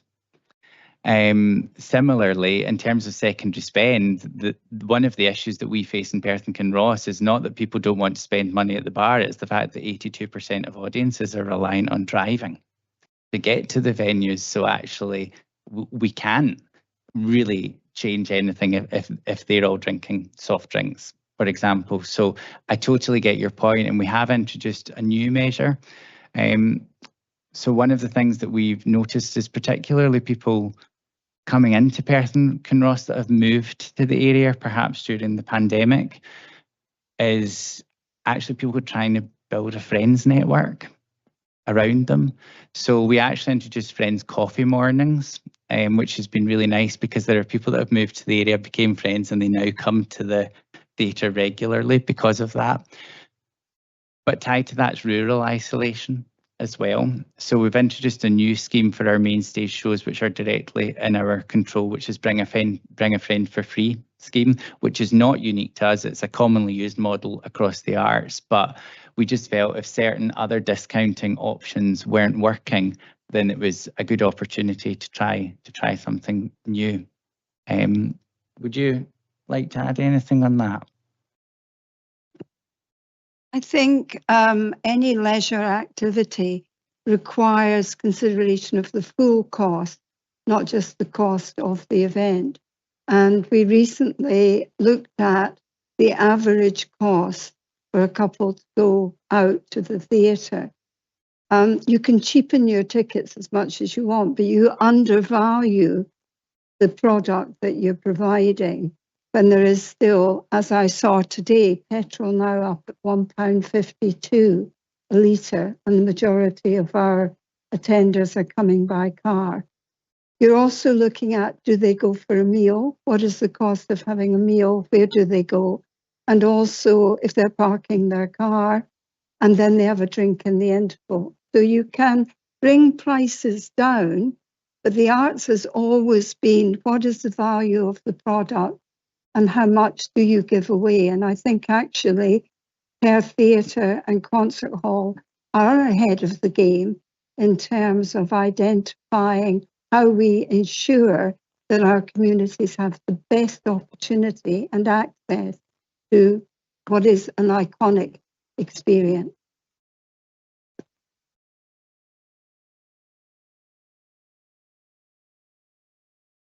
Yeah, thank you for that. I completely understand your point of view with regards to the tickets. I'm not suggesting for a second that we cheapen the tickets. People who go to the theatre or go to the pantomime buy their tickets in advance. It's that night spend. If it's a family of four going, you can sell ice cream if they're affordable, but you're not going to sell it if they can't afford it. I've been to pantomime in the last 2 years and heard mums arguing with kids because they can't afford it. It's just on the night, where can we go? I don't really understand why we can't be the cheapest. Somebody has to be the cheapest. Let it be us. Let's make some money. Okay, I think that was a comment rather than a question. So, Councillor Welch. Thank you. Moving away from ice cream just for the moment. I guess one of the aspects and in terms of ticketing is this, once you've created the show, once you've kind of, potentially, advertised it, once you've kind of got bought in from the audience to come along, there's an element of sort of discretionary ticket purchase around, filling empty seats, because an empty seat in a show is effectively valueless both to the, effectively the theatre or the concert hall or indeed to the wider sort of Perth economy. And from a ticketing perspective, are there opportunities again to sort of look at creating a buzz about the venue, but looking at sort of discretionary ticketing as you move closer to an event date, so that actually you still continue that momentum around filling the venue. And I just wondered if you'd investigated that or considered it or even wanted to run some sort of pilot to see how it's effective. And that may align into what you were speaking to about appealing to audiences, for example, that maybe a discretionary spend is significant, but it still allows them the opportunity without impacting on what you would normally sort of sell. So beyond the different discounting schemes that I previously mentioned for previews, particularly if it's not a known work, where people are perhaps less likely to take a risk, we use a papering system called Show Film First, which is essentially free tickets, so that we can ensure a nice full house for preview for the actor's experience as much as the audience as well. We've also done previously with our produced work and our subscription, it is on deals so that people can package it up as a bit more of an experience. And then both the subscription models themselves, when you take away specific targeted groups such as free tickets for under 18s or under 26 exclusive pricing. Both the Perth Theatre season subscription and the Perth Concert Series subscription are effectively discounting models as well, and that's a 25% discount if you buy 3 or more shows. So, I mean, part of me sometimes wonders actually if there are too many options, and actually one streamlined option would be better. We have spoken about before as part of our focus groups of, you know, could we almost do a bit more like a London model where you buy tickets on the day at a significantly reduced rate. I think one of the problems we face is the issues that can cause for people who have bought well in advance and bought full price. So it's just a tricky balancing act in terms of the ill feeling that can create amongst your most loyal audience members that think, well, I've just spent £80 on 4 shows and actually I could have spent 20 for the same thing. But, you know, that is a risk that people choose to take. It's just perhaps not as mainstream north of the border. Sorry, could I just also say the standard practice across the arts is dynamic pricing, which is the reverse of that, which is the earlier you book, the cheaper your price. And therefore, as you come near, a bit like aeroplanes, how successful it is, I think would be an interesting piece of research to see if that has actually, because obviously one of the concerns for the arts is advanced booking. That what you don't want is you're waiting until the actual day to see if you've sold your tickets. So in some ways, subscription is almost a early dynamic pricing model. Thank you for that, and please be reassured, you know, I'm not trying to question you in your ticketing arrangements, but just to explore, you know, where I see other models kind of operating, you know, whether there's opportunities to support you in running these types of pilots. But and also we've got this dynamic around the, you know, Perth Museum bringing, you know, more visitors, and their, you know, buying arrangements, you know, may be more open to that type of approach. But thank you for those answers. Thank you. Last call for any questions for Perth Theatre and Concert Hall. Okay, so general questions that would apply to all of the ALIOs. I've got maybe a couple, but certainly one. I'm just wondering, obviously the council held its budget meeting back on the 4th of March. You'd come, the ALIOs had come to us beforehand with a range of options and asks from the council. Now that you've received those individual settlements, do you now go away and set your individual budgets? And have you done so, or are you planning to do so before the start of the financial year? Yes, so I think probably we're all in the same position. So following the council meeting, for which we're very grateful for both the debate and the decision that took place around that, we then go away. We will have had a draft budget before then, but we go away and we amend that. That for us goes to our Finance and Resources Committee for approval to proceed, because our board meeting is not until May. So we need to have an operating environment from the 1st of April. And then our board will homologate that decision effectively at the May meeting. But the decisions of the board, the council rather, we're really grateful for, because that has allowed us to set a budget, which means that we can operate with everything open and running as it should for the year ahead. Our board met the day after the council budget, so we have finalised our budget and approved the budget by the board that evening. So, which include charges and pay awards as well as part of that process. We took 3 budget scenarios to the FNGP and board in December, and following the council decision, it's likely that the board will vote on the best case scenario budget that we presented, and the board meet tomorrow to agree that. Thank you. I wanted to be reassured that this was happening. Your budgets were being approved before the end of before the start of the financial year. And then I guess my question for maybe the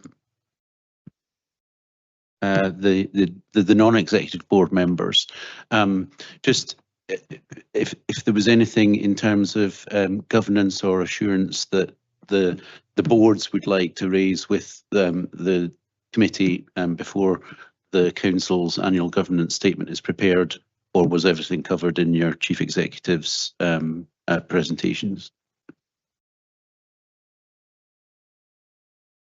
Yeah, I mean, Well, I can come in. Yeah, I mean, I can only speak obviously for Perth Theatre and Concert Hall. I think we feel particularly with our two new appointments who will join us tomorrow for the first time, we have a full board. We are planning an away day in the next quarter to actually go through governance and good practice to ensure that everyone is fully comprehends the responsibilities that even as a volunteer we take on and the commitment that we need to give. And Mr. McKenna? Yeah, likewise, as Paul has mentioned, we had the board meeting, I think it was the night after, so we had a full, robust discussion, so I was very happy with the level of detail we got and the decisions that we made, so we're quite happy. Thank you very much. I'm not seeing any other questions in the chat, so thank you very much to all three LEOs for the presentation and for answering the questions. We'll move on. The LEOs are actually going to stay for the next item, which is an update from item 6 on the agenda, which is an update on the strategic alliance and obviously they're a key part of that, so they'll stay on and be able to answer any questions which sort of coincide. Am I handing over to Serge? This item is going to be introduced by Serge Marone, who is the strategic lead for economy development and planning. Thank you. Thank you, convener. Next slide, please. So it is a really brief update on where we are with the strategic alliance. As you know, the alliance is between the council and the three LEOs that we've heard just today. It provides a framework for collaborative working to enhance sustainability, efficiency and impact. But I think what's important as well is the outcomes that we're trying to achieve through the alliance. And the alliance aims to improve physical and mental well-being, contribute positively to the local economy, and support communities to be more resilient, sustainable, and socially connected. As you know, the strategic alliance terms of reference have been approved by the Council on 25th of February. Within the terms of reference, the arrangements for the alliance will have to be formalized by through a memorandum of understanding signed by the chief executive of the council and each LEO. Next slide, please. Just to summarize what the aims of the alliance are based on the terms of reference. The aims are to align strategic priorities and commissioning intentions, foster innovation, create joint initiative for efficiency savings, income growth, commercialization, and improve service quality, support robust and joint resource planning, management, and workforce development, promote joint activities between the LEOs and the council, nationally and locally, and really support and promote the long-term sustainability of the LEOs across the area. Next slide, please.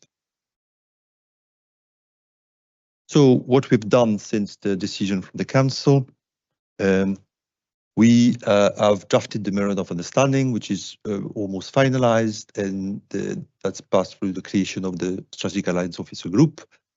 The Officer Group is made up of the Chief Executive of the LEOs and myself. The first meeting of the group has taken place on the 18th of March. And what we've agreed is one of the main, and that's in the memorandum of understanding, one of the main key actions is to develop a 12-month joint working program to be finalized, and we have a target of finalizing by the 28th of April. Even it's ambitious, we want to move at pace. And we have an agreement as well to identify specific projects and cluster them under agreed themes, each with associated performance indicators. That was one of the requests at the council meeting, to be able to measure the performance of the alliance. So that would give us the tool to do it. I've mentioned here workforce development as one of the themes, which could be targeted, but there are other themes that we'll be working through. And the intention is to have an update on performance based on this program and provide that to this committee and to the council in the autumn, when we are effectively looking at all the performances in general.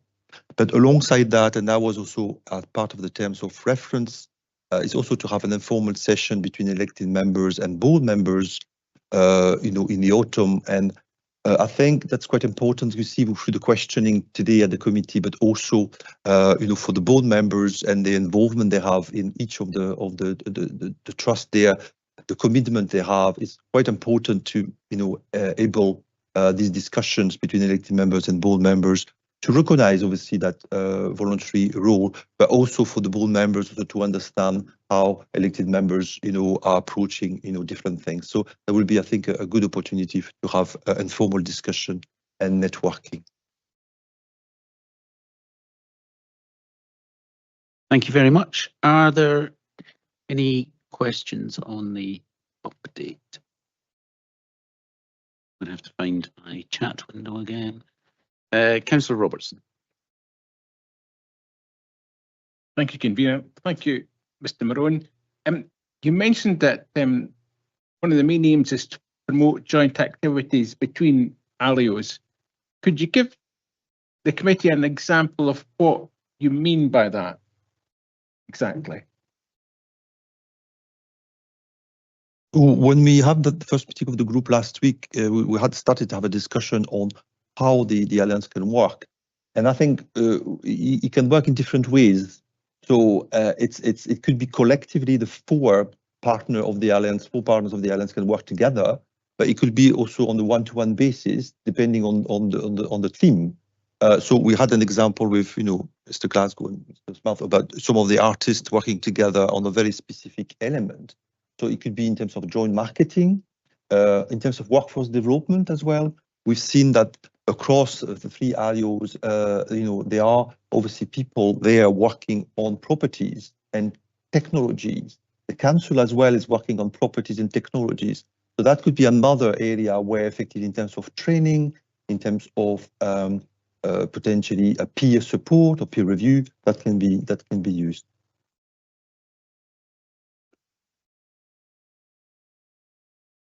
Any more questions?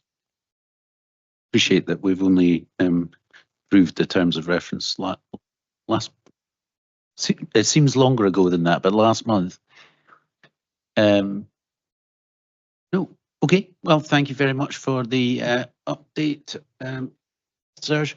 Thanks very much to all the ALIOs again for coming along and for delivering your presentations and answering our questions. I propose that we take a recess and come back at 3 o'clock for the remaining papers on the agenda, and that'll give the ALIOs a chance to leave and us a chance to stretch our legs. So committee's in recess. So thank you. Welcome back, ladies and gentlemen. Item 7 on our agenda is presentation on locality resourcing model. This is a follow-up to the review we did of ASN in the previous year, and the Vice Convener is going to lead the discussion on this item. I'd never accused the convener of stealing my thunder, but that was pretty much what I was going to say about it. Being a follow-on from the ASN work we did last year, and the phase 2 was always scheduled to be so in phase 1 we looked at the ASN provision, and then phase 2 we intended to look at the decisions about who gets the ASN provision. In talking about that with officers, we discovered that itself is going through a transformation. So Ms. Mackay is going to talk to us about that transformation that's going on. and then thereafter we can decide which route we want to take this. So I'll hand to you. Thank you. Just waiting for my slides to come up.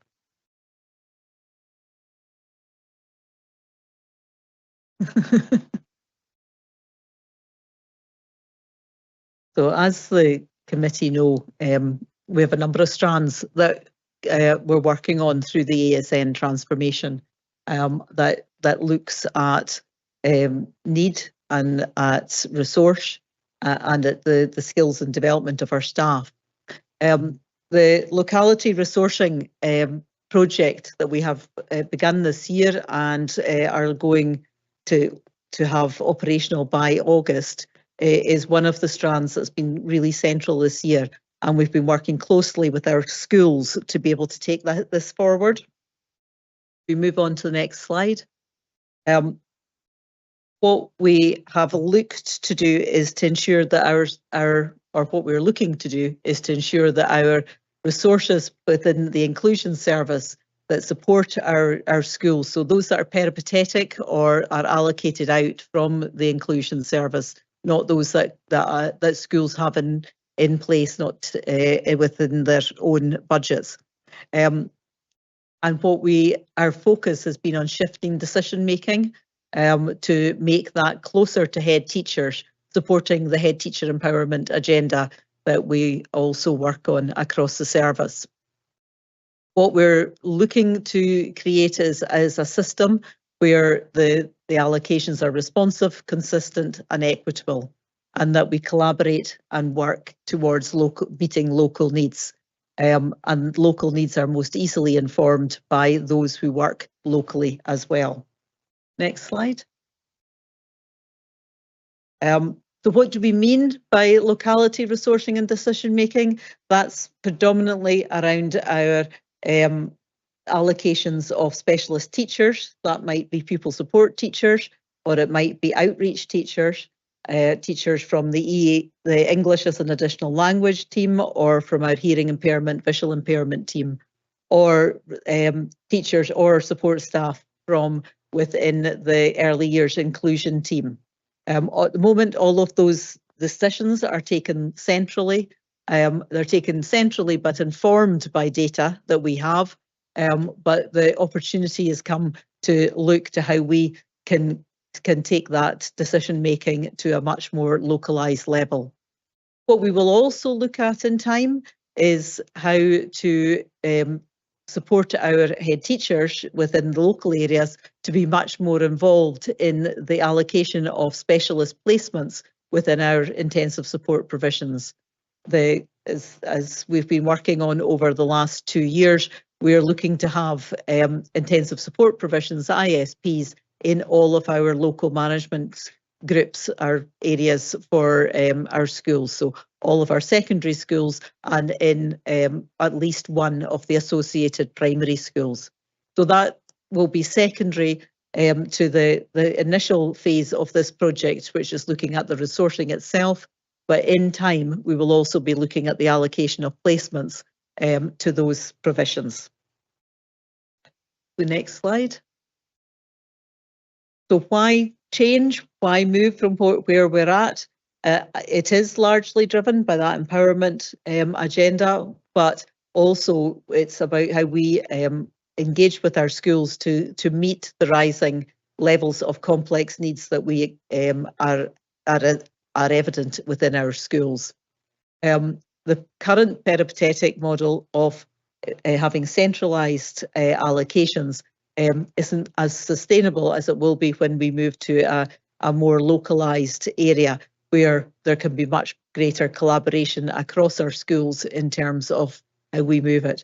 It will also support staff to be more based more within one area, which allows us to have greater opportunity for collaboration with other services within Perth and Kinross, whether that's with services for children, families and justice, or whether it's with health and social care, whether it might be with our health colleagues within those areas, or with some of our other partners, including our third sector partners. If we have people who are based more locally, they will build links and build networks. that will help to ensure that that support is joined up across the piece. We'll move to the next slide. The current landscape then, and apologies for the words on this are quite small. Our current landscape shows you there the different teams that are allocated out, either directly from the service in response to a request for support that's submitted by a school, or that are allocated out to a local management group, and that would be our community link workers who are based in secondary schools, but also support the primary schools within that locality. And it also relates to the school level allocations that are provided by the inclusion service, and those are allocations that will go out to schools for a 3-year period, and that is our pupil support teachers or our pupil support assistants. And when we allocate those out, they are the core allocation for the school for that 3-year period. There is an opportunity to look at that as well. We move to the next slide. What we know from the work that has been done by the project team that have taken this forward is that there is a number of variations in terms of the use of resource across the different localities.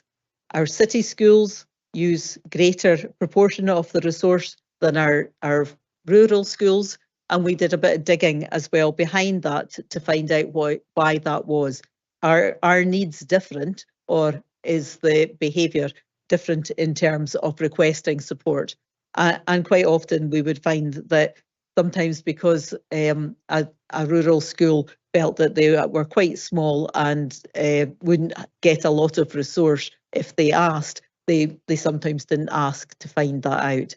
So it does mean that we've got a greater opportunity to work across our areas to ensure that all of our schools feel as engaged in the process of accessing resource to support additional support needs as possible. It provides opportunities for those conversations. We know that that can be different for different teams. So our English as an additional language team, they have a very different cohort of requests for support that are much more localised into individual schools, depending where families cluster.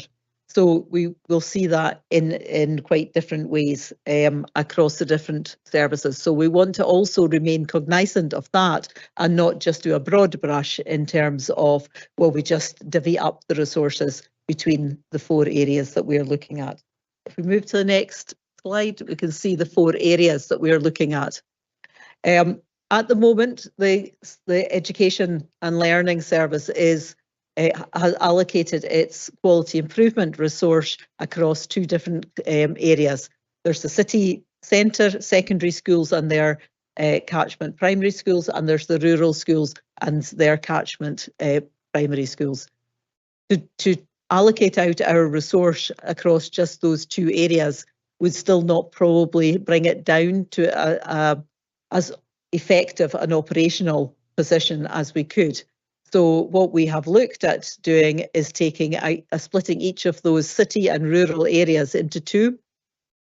And when we become operational, those 4 areas will have a locality coordinator who will be responsible for ensuring both the management of the resource within the inclusion resources within that sector, but also in terms of the collaboration and engagement with head teachers and other professionals who may be working in the area.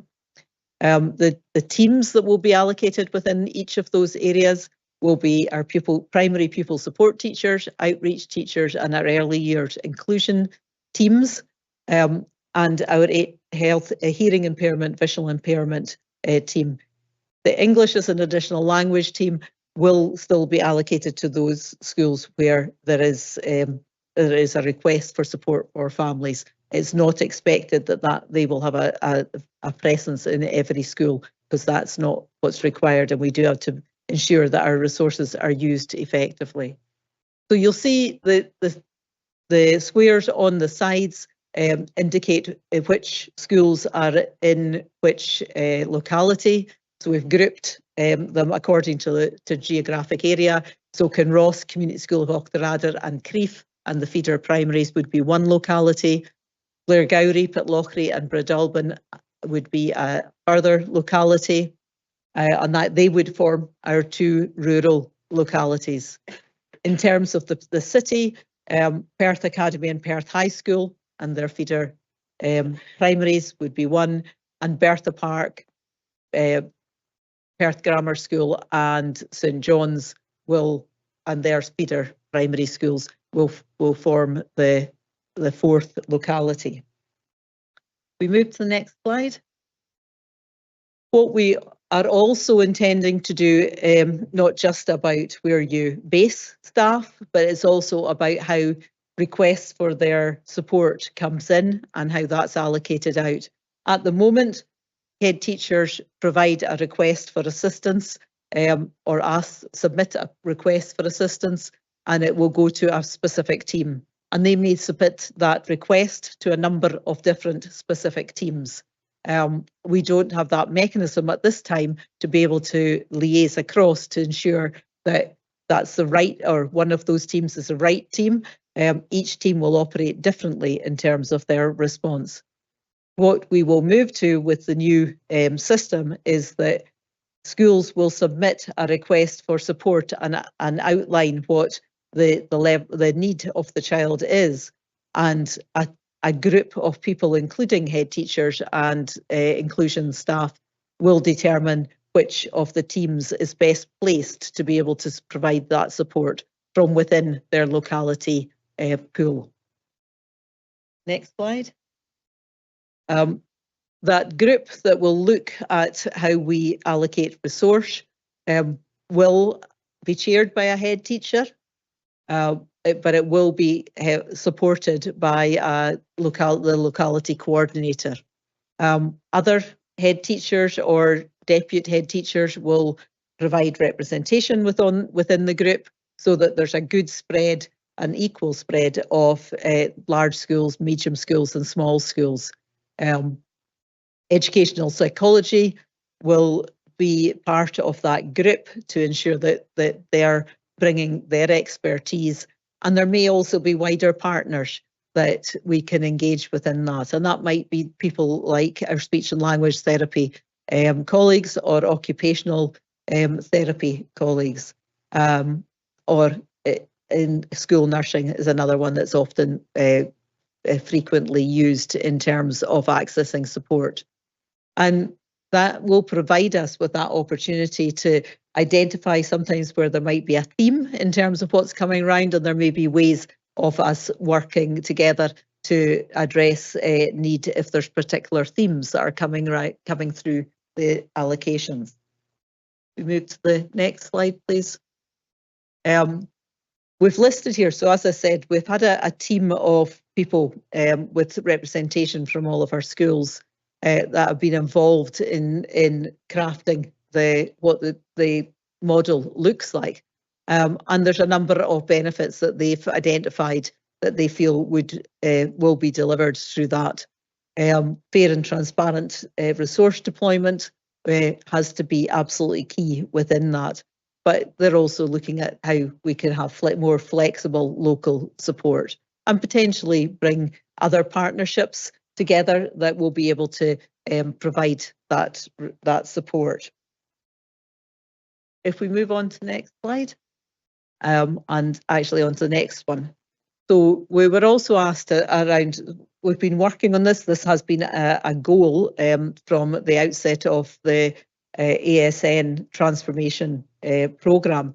But we are also cognizant about how it ties in with the work that we undertook last year and the recommendations that came from that piece of work. The review in year one was specifically on one area, but there were a number of recommendations that came from it that are equally relevant to the development of the locality groups. Part of that is around ensuring planning and assessment processes are as effective as possible, as early as possible, and this model will allow for us to have early discussions with colleagues that can help to support and advise on where resource can be best inputted. It'll strengthen our collaboration by bringing resources closer to schools and to families. And hence it will allow that much more visible face of the allocation of resource. And it will build confident and skilled and stable workforces in each of the 4 areas that allow for development over time and for sharing of skills as we go. What we know is the level of need within schools has increased, and we need all of our workforce, not just those that are based within the inclusion service, to be as skilled as possible. This allows our inclusion workforce to work very closely with our wider workforce to ensure that that skill spread is taken advantage of. So, last slide. Happy to take any questions in respect of this and in terms of our timescales. Maybe I should actually have said something about the timescales before we move on. We're currently in the last stages of moving towards implementation. The locality coordinator role was a new role that was created, and that required a new job profile to be developed. It's been job sized and agreed with the teachers panel, who have submitted it to the joint negotiating committee for teachers, which met last week. So that has now been a fortnight ago. So that's now been signed off. We are about to enter into a period of our HR processes around looking at how that job will be advertised and taken forward. It will be advertised and that it's not a case of simply slotting in existing staff to that role. Once that role is up and running, we will work with our teams to identify which and who of our existing staff will be deployed to each of the localities, and they will be operational from August 2026. So from after the summer holidays, when we come back, we will be working with our schools within that model.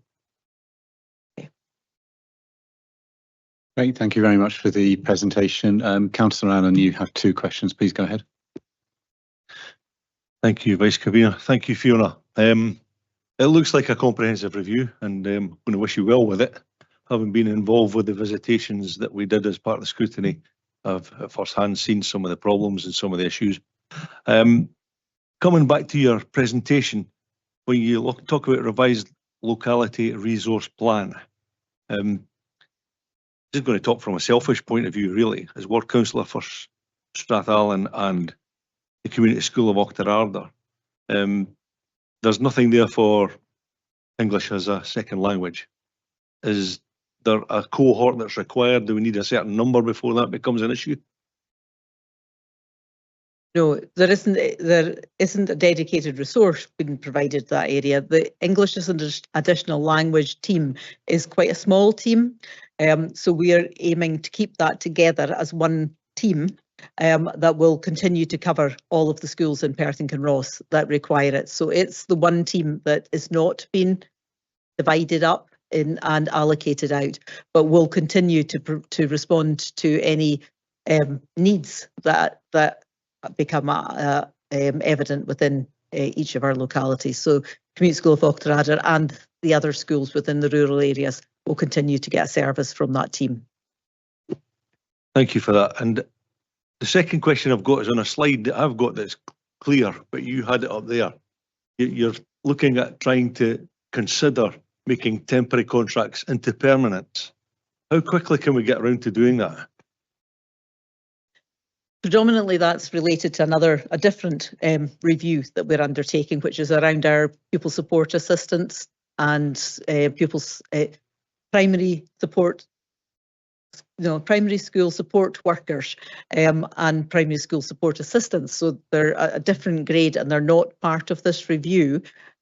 However, I can say that they're a separate review which will also be concluded within the next 4 weeks to allow us to provide the allocations for the next 3 years for that group of staff.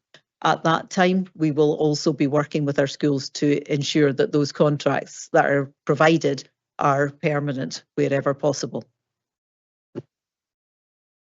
Great, thank you for that. And then Councillor Shires for the next question. Thank you, Vice Convener. Thank you for that, Fiona. It's been a really interesting report and carried out by a very small team of people, no doubt. My question is about how we'll measure the success of this and what future reporting on that will look like.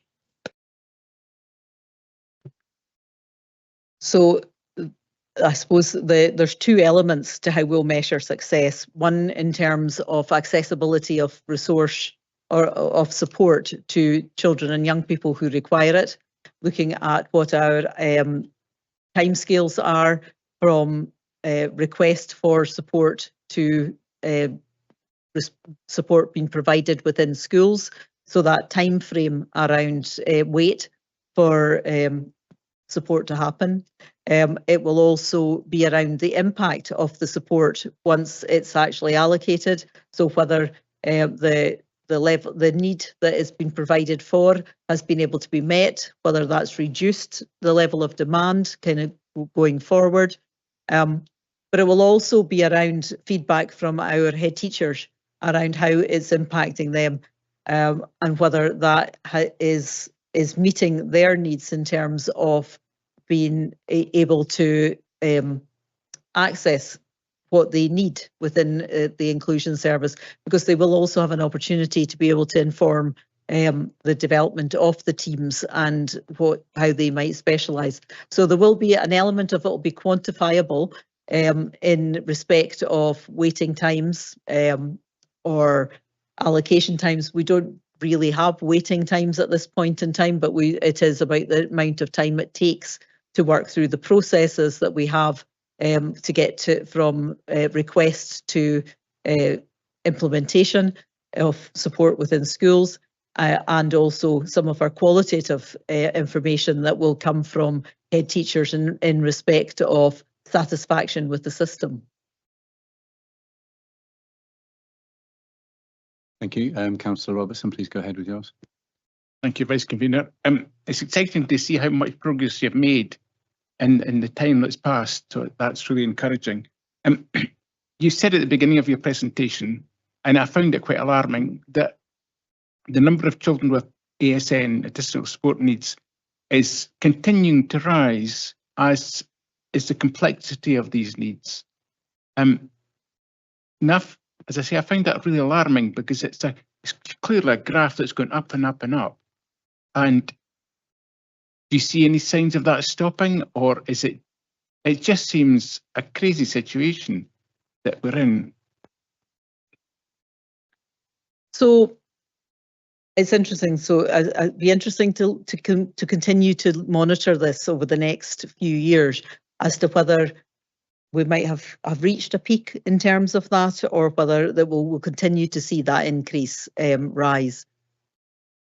What I would say is that one of the reasons for it rising is that we're better at identifying additional support needs now. So where there might have been additional support needs in the past that were unrecognised and therefore unsupported, I think that we are definitely more aware and better at being able to make that identification. And that accounts for some of our lower level needs that are now recorded and responded to. In respect to some of the more complex needs, there has been a rise in complexity, however, not at the same scale as the rise of ASN overall. The ASN overall is often where we see the greatest number of increase in need is around English as an additional language, or dyslexia, or in some cases, in some situations, autism as well, and to a large extent that is related to better identification of need. Our number of young people who are requiring support at a specialist level has not increased at that same level. It has increased, and the complexity of need has increased, but not to the same on the same trajectory, if you like, as some of the other needs. So I think we, as a society, we're getting better at looking at additional support needs, at understanding them, and at responding. I think that's an important thing, and it's something that we should be encouraging all round, because it will hope to bring a compassionate society. Thank you. I don't see any further questions, but I'll put a question forward in case, and that gives time for other people to formulate their questions. My question is, I suppose that I think it's generally a wise idea to devolve decision making down to the lowest level we practically can. So I like that part of the proposal, but sometimes the counter argument against doing that is that you can lead to inconsistency. So my question is, how will you ensure that a theoretical child that has the same presentation in Invergowrie receives the same level of support as a theoretical child in Octorada with the same presentation? How will you ensure that consistency across the pieces, I suppose, where I'm heading here? So, it's a very fair question. We are aware of that and of the need to have moderation across the piece in terms of that, and our head teachers would be the first to ask for that as well. They are very concerned that they identify the same level of support requirements within their planning, and have asked for support in terms of moderation.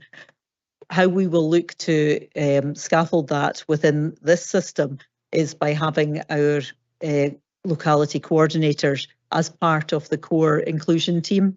So it's not about passing everything over and leaving staff within localities to get on with it themselves.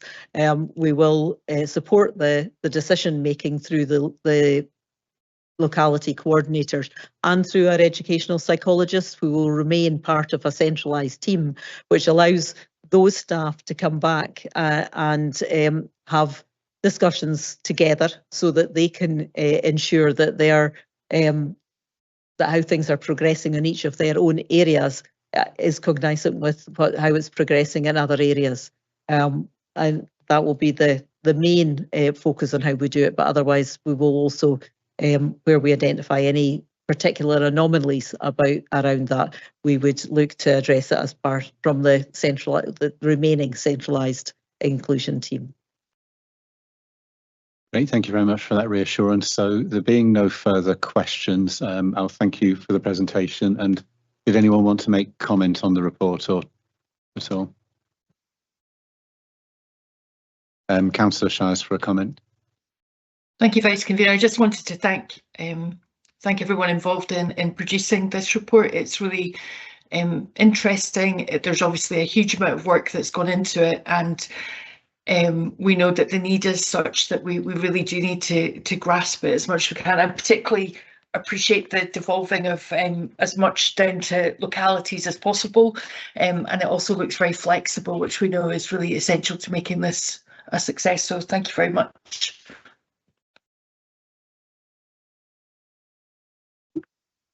Okay, there being no further comments, then we'll wrap up this item. I'd like to thank all the officers involved as well for their work.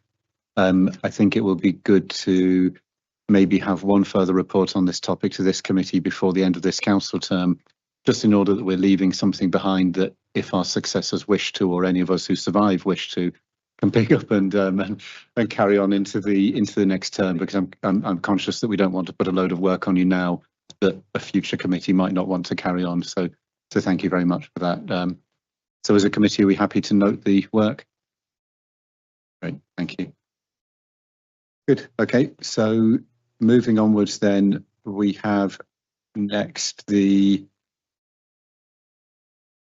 back to yourself, isn't it, convener, for the next item? Yeah. Okay, Thank you for that item. Next on our agenda is item 8, the summary report on Care Inspectorate and Education Scotland inspections. I think our strategic lead for education and learning, Mr. McCluskey, is going to introduce this. Thank you, Convener. This report's an overview of inspection outcomes across Perth and Kinross Council's education and learning services over the past year. It summarises findings from both the Care Inspectorate and Education Scotland, outlines key performance trends and describes how improvement actions are implemented following inspection activity. In terms of those Care Inspectorate inspections, over the last year, 15 services providing daycare for children were inspected, where PKC is the registered provider or where settings are funded partners, including childminders. A total of 56 gradings were issued. 91% of evaluations were good at better, which improves in last year's 88%. However, very good or better gradings decreased from 46% last year to 38% this year, and no services recorded unsatisfactory, weak, or on the other hand, excellent gradings. Looking at the Education Scotland, who are now His Majesty's Inspectorate for Education inspections in primary, of the 45 schools that have been inspected over the period, they're similarly high performance. The majority of evaluations are rated good or very good, including 2 excellent gradings in leadership and wellbeing. Weak ratings are rare and no unsatisfactory evaluations were recorded. Overall, 99 of 130 evaluations were good or better. Secondary school inspections, 5 schools, shows a more mixed picture, with most ratings falling between satisfactory and good, and only 1 very good evaluation recorded. No excellent or unsatisfactory gradings were given, but 2 weak gradings were. Recent inspection results highlight generally positive performance across sectors, with Giltown and Tulloch primary schools achieving consistent, good or satisfactory outcomes, Kinross High School receiving very good for learning and teaching. And happy to take any questions or comments on the report.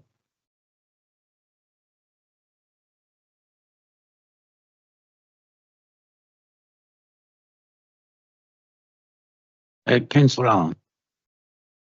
Thank you, Convener, and thank you, David, for the report. It's a very simple question, really. Over a number of your tables towards the end of the report, there's a number of weak factors. Are they current factors, are they historical factors, and are they a concern? Nobody likes recording weak outcomes. In terms of the weak outcomes that are mentioned within the report at table B4, those are both historical actions, one very historic and long overtaken. The other action at one of our secondary schools, Education Scotland, are still engaging with us round about that particular outcome in that school, and they'll be revisiting us within the next 12 months to see the progress that we have made. We're really confident that we'll be able to sign that off positively, and then that will be recorded as part of the kind of historical record as well. Councillor Forbes. Thanks, Convener. David, help me out with something. 4.1.3, I'm just grasping to get my head round that. The first line makes complete sense, is really good. What I'm not getting is the second bit, 38% were very good or better. Can you just elaborate on that for me a little bit? Yeah, so it's about the 6-point scale. So what happened over the last year was we actually increased the number of schools and settings who got, or settings in this case, I think, who got good or better. So if you like, we made, as you'll know, our expectation here in PKC is a rating of good for all external evaluations. So that improved. But when you raise the bar that wee bit higher to very good or better, the number of very good inspection outcomes we got had decreased slightly. We don't tend to get excellence, or we haven't had for a good while. So it really what it means is we've got more goods, but we get fewer very goods than the previous year, if you distill it down to that.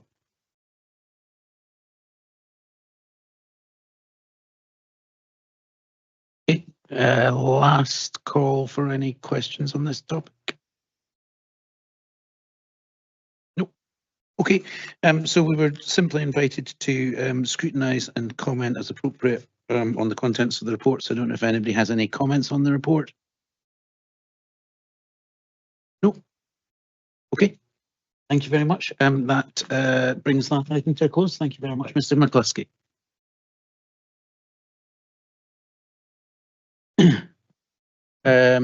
Next item on the agenda then, the discussion is going to be led by the Vice Convener.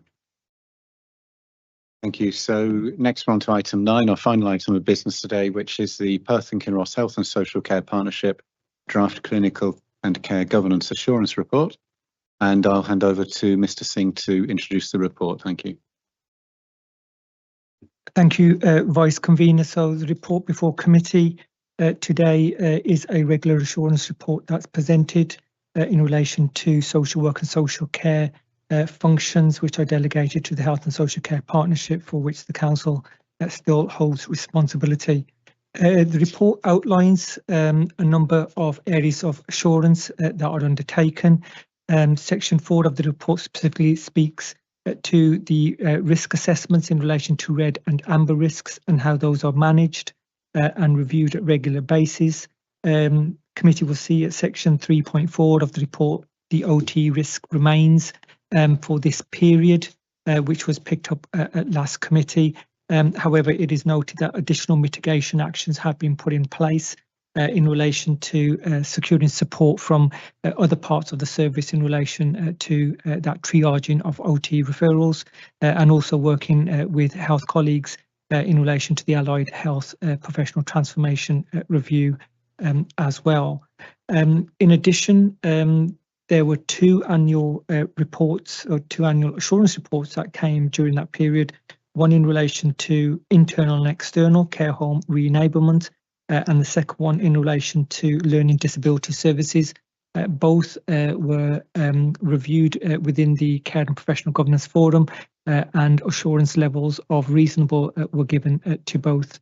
Section 4.9 details complaints that have been received during that reporting period.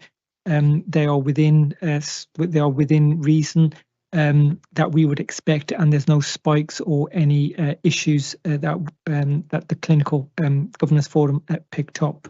And finally, just to note that the adult support and protection update also provided reassurance around 2 large-scale investigations which were being undertaken, and providers were being supported in terms of issues that had arisen. Also noting that there were no current protection orders in place, and training courses were being developed to support practitioners in relation to learning reviews as well. Suppose that's the assurance report for that reporting period. What I would say to committee is that with the retrospective reports, it's always a wee bit difficult, because since the reporting period ended at the end of January, since then there has been further progress that has been made on a number of fronts, in particular in relation to the red risk in terms of OT. We had noted there were a number of vacancies. Those have all now been recruited to, and individuals will be starting this week in relation to plugging those gaps for the OT service. So we're anticipating that will create a shift in terms of that risk score moving forward. Happy to take any questions. Great, thank you. And once again, it's Councillor Allen who's first for the questions. Please go ahead. Thank you, Vice Convener. Thanks, Alan, for the report. I think you've mentioned it, but I didn't quite get the answer I was looking for. During the reporting period, vacancies impacted on the flow of assessments and provision of equipment, albeit mitigations are in place which include recruitment to vacant posts. How's that recruitment coming along? So we had 2 vacancies for the duty team during that period, and both posts have now been recruited to, and the individuals will be commencing. Second one's more of a pedantic one, really, but when you're at 4.9, you talk about the complaint summary, and there's a suggestion there that 9 stage 1 complaints progressed to stage 2. Fine with that. Then it says the number of complaints closed between October 25 and January 26 was 31. I'm not quite understand if it's 9 or 31, but then it makes a very strange statement that 50% of them have either been responded to on time or not on time. So is it 9 or 31, and how can you have only 50% of them established? So with the complaints, when we receive a complaint, for example, in mid-September, that will count to the following quarter. So it's a timing issue. It's not all the complaints that were received within that period will be dealt with within that period. We normally have a 28-day calendar period. So some that will have been received, for example, in January, will be reported into the February figures. So what we're doing as well, we're reporting some of the October and potentially September, depending if there was a delay in those, into this reporting period. So it's never a like for like, if that helps. Yeah, I'm just trying to get a handle on if 9 stage 1 complaints progress to stage 2, how does it then become 31?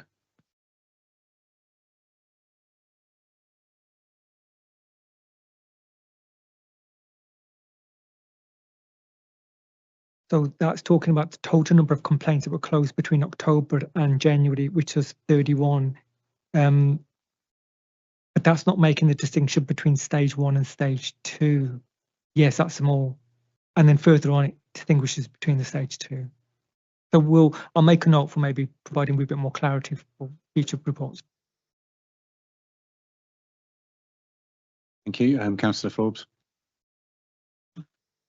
Unusually for me, I've never had a constituent complain about access to child mental health services, but I've had 2 in the last few months, and I just wondered if there was a lack of staff or resource, either psychiatry or psychology. I don't know which would be appropriate, but is that service performing as you would expect it to? So the CALM service is the responsibility of the health board. It's not a delegated. It's not a social work or social care function that's delegated to the Health and Social Care Partnership. So that would be a health board question. Okay, there being no further questions, then I think I'll ask, does the committee agree with the level of reasonable assurance that's recommended? Agreed. Perfect. Okay, anyone wishing to make comment on this report? Okay, perfect. So I will hand back to convener to close our meeting. Thank you very much. Thank you, Chief Social Work Officer. Item 10 on our agenda is future topics for scrutiny review. We've done a few so far, and I'm just calling out in case there are any people wishing to suggest topics for future scrutiny reviews. Councillor Shutters. Thank you, convener. You and I had discussion with Blairgowrie and Rattray Community Council representatives and members of the community about an issue regarding a planning application, which then progressed to the SPSO. And I was going to request that we have a look at planning performance reports and any complaints, etc., that have been submitted to the Scottish Public Services Ombudsman, avoid using the acronym, in the last couple of years. Okay, thank you, Councillor Shires, and thanks for notice of your questions. I have got the clerk just to check, and we have previously had the planning performance reports at committee, but not since the end of 2023. So I think there will be at least 2 planning performance reports available. Happy to bring those forward to the next committee, I think, because we had reviewed twice previously and then not since, so it's clearly dropped off our agenda. I should have maybe picked that up before, but happy to bring that back if members are content to the next meeting. Is that, if that would suit Councillor Shires? Yes, thank you. Okay, and Councillor Robertson. Thank you, convener. I've got a couple of issues I'd like the committee to consider. Firstly, the implementation of the Blue Badge scheme is something I get regular complaints about from people who have applied, and there seems to be uncertainty as to when people get it and why they should get it. and what the appeal system is. So I appreciate it if you could have a report into the Blue Badge scheme just to see how many appeals there are and how successful these appeals are. Just going by, I know one lady who clearly couldn't walk, and she was refused the Blue Badge, and she was refused the appeal as well. I think she said she could maybe manage to walk 10 yards, and that was good enough for her. So it's just, I'd quite like a wee look at, if we could have a wee look at that, just to, it'd be quite good to put it in the public domain, just exactly what the criteria are and what the appeal process is, if that could be possible. And the second thing I was going to raise with you is, believe it or not, there's quite a lot of people contact councillors about how to appeal for damage done to their cars by things called potholes, which are like holes in the road that have often referred to as traffic calming, but there's again great confusion about how this is implemented. I had a phone call just a wee while ago from somebody. Oh no. Yes, I know. I'm sorry about that. But, and they've been given about 3 or 4 different messages from the council about the procedure. So again, I would wonder if that would be possible for us to look at the claims procedure that we go through, how difficult it is for people to actually make a claim, because we shouldn't be doing that. If someone has damaged their car, I know, I've looked it up, but yes, I know, but I think there's no clear evidence, there's nothing on the council website how to go about it. This person was told because it was a B-class road, he couldn't make a claim by a council officer. So I think I'd like to see clear instructions to the people out there who suffer damage to their cars, how they go about it, and not just pass the buck to the insurance company who do everything in their power not to pay out. I know, but I think we should. Yes, I know that, but I think we should make it clear that people we represent exactly how they go about it, but that's that. I mean, I'm just putting that forward as a suggestion because it is a thing I would think there's a great deal of dissatisfaction about, and we are ultimately responsible for it, not the insurance company, if I might say. Thank you. Okay, thank you.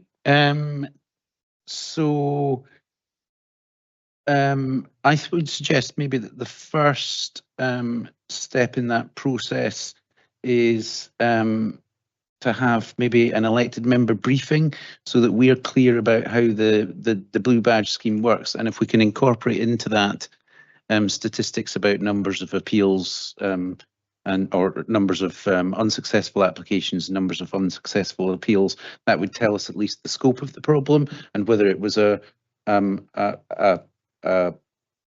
topic that we would want to go into greater scrutiny on. So if we got an elected member briefing note about that, I think that would be useful. And maybe the same, just laying out the process of claiming compensation again in the first instance, and maybe with some statistics around how many claims there are against the council for compensation, and then we can scope out whether that's again an issue whether we want to go into deeper scrutiny on, if that sounds acceptable. Can I interrupt, convener? Councillor, I may be wrong, given that I'm the only one that seems to want to suggest this, but I've got a feeling that we had pretty comprehensive elected members briefing about the Blue Badge process just in the last couple of months.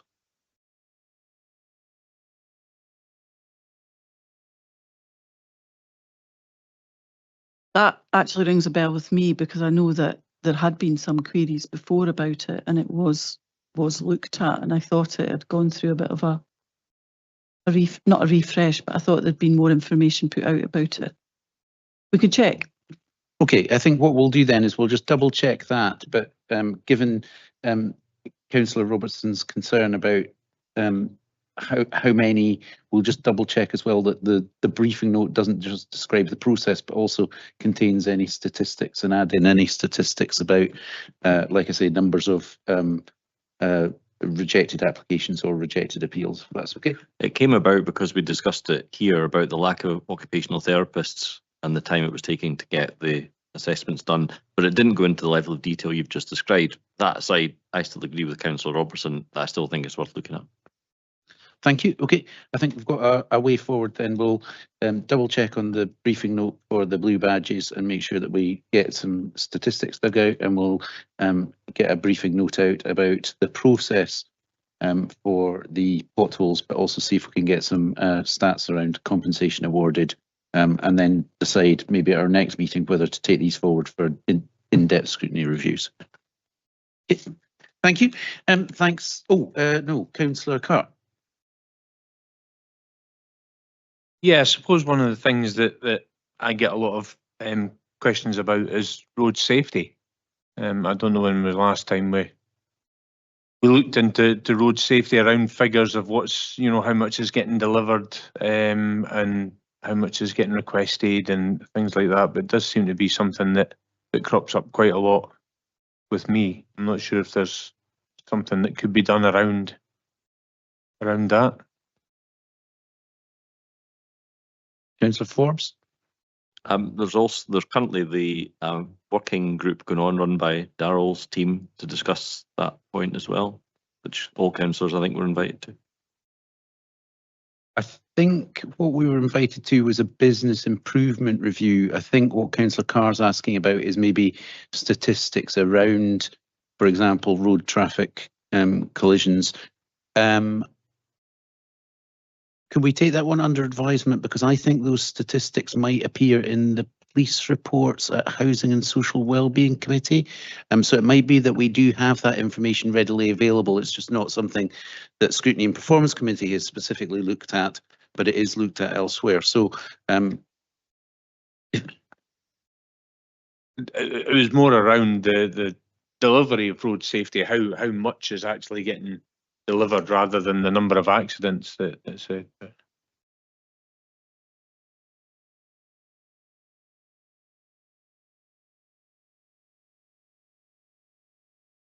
let's then just find out where that information is. Obviously, the business improvement review for road safety is looking at that enormous spreadsheet of 1,000 odd requests. But in terms of delivery of the programme, I don't think I've seen summarised the number of projects that have been delivered in any particular year. But it might be that that's an Economy and Infrastructure Committee matter. But let's take that offline and get back to you with an answer on that. Okay, thank you. And Councillor Shires. Thanks, Convener. Just a kind of general comment. I think there was some papers today, not least the one from Fiona, that, you know, was the result of the review that we had, and it was just to put on record our thanks to the officers that put that work in, as that kind of piece of work moved on to the next phase. That, you know, it's phenomenal the amount of effort that a very, very small team of people put in across the reports that come to this committee, and it is appreciated because we know that we don't raise these issues lightly. We raise them because of the issues that are raised with us, and just to record that is appreciated. Thanks very much, Councillor Shires. I'm sure we'd all agree. Councillor Ford. Sorry to keep labouring this, Convener. I agree really entirely with Councillor Carr's point about the road safety thing. I think I would maybe just throw a word of caution into the mix. And the whole idea of doing this members working group is because they accept the fact that they've got far too much work to do and not enough staff resource to do it. And I wonder if putting the burden of something like a scrutiny and review onto the mix might actually not serve our constituents the best, given that that would take the resource away from delivering these things to answer any questions that we may have for them. And I'm wondering if it might be wiser to maybe think about this for maybe a recommendation for the next sitting of council after next year, as Bailey says, those of us who survive the process. I think the point is if we can at least get the statistics about how many projects are being delivered across Perth and Kinross, then we've at least got a base of information that we can feed back when issues are raised with elected members. It would be for all elected members, I think, rather than just the members of this committee. But we can then decide from a position of knowledge whether it's whether it requires a scrutiny review. Although I take your point that while there's ongoing work in terms of business improvement, that's not necessarily the time that you do a deep dive. But let's get the information and then we'll have the knowledge to take an informed decision in future. Okay, if there's no other comments, thank you very much all for your attendance and engagement and your questions. And this meeting of Scrutiny and Performance Committee is now closed. Thank you.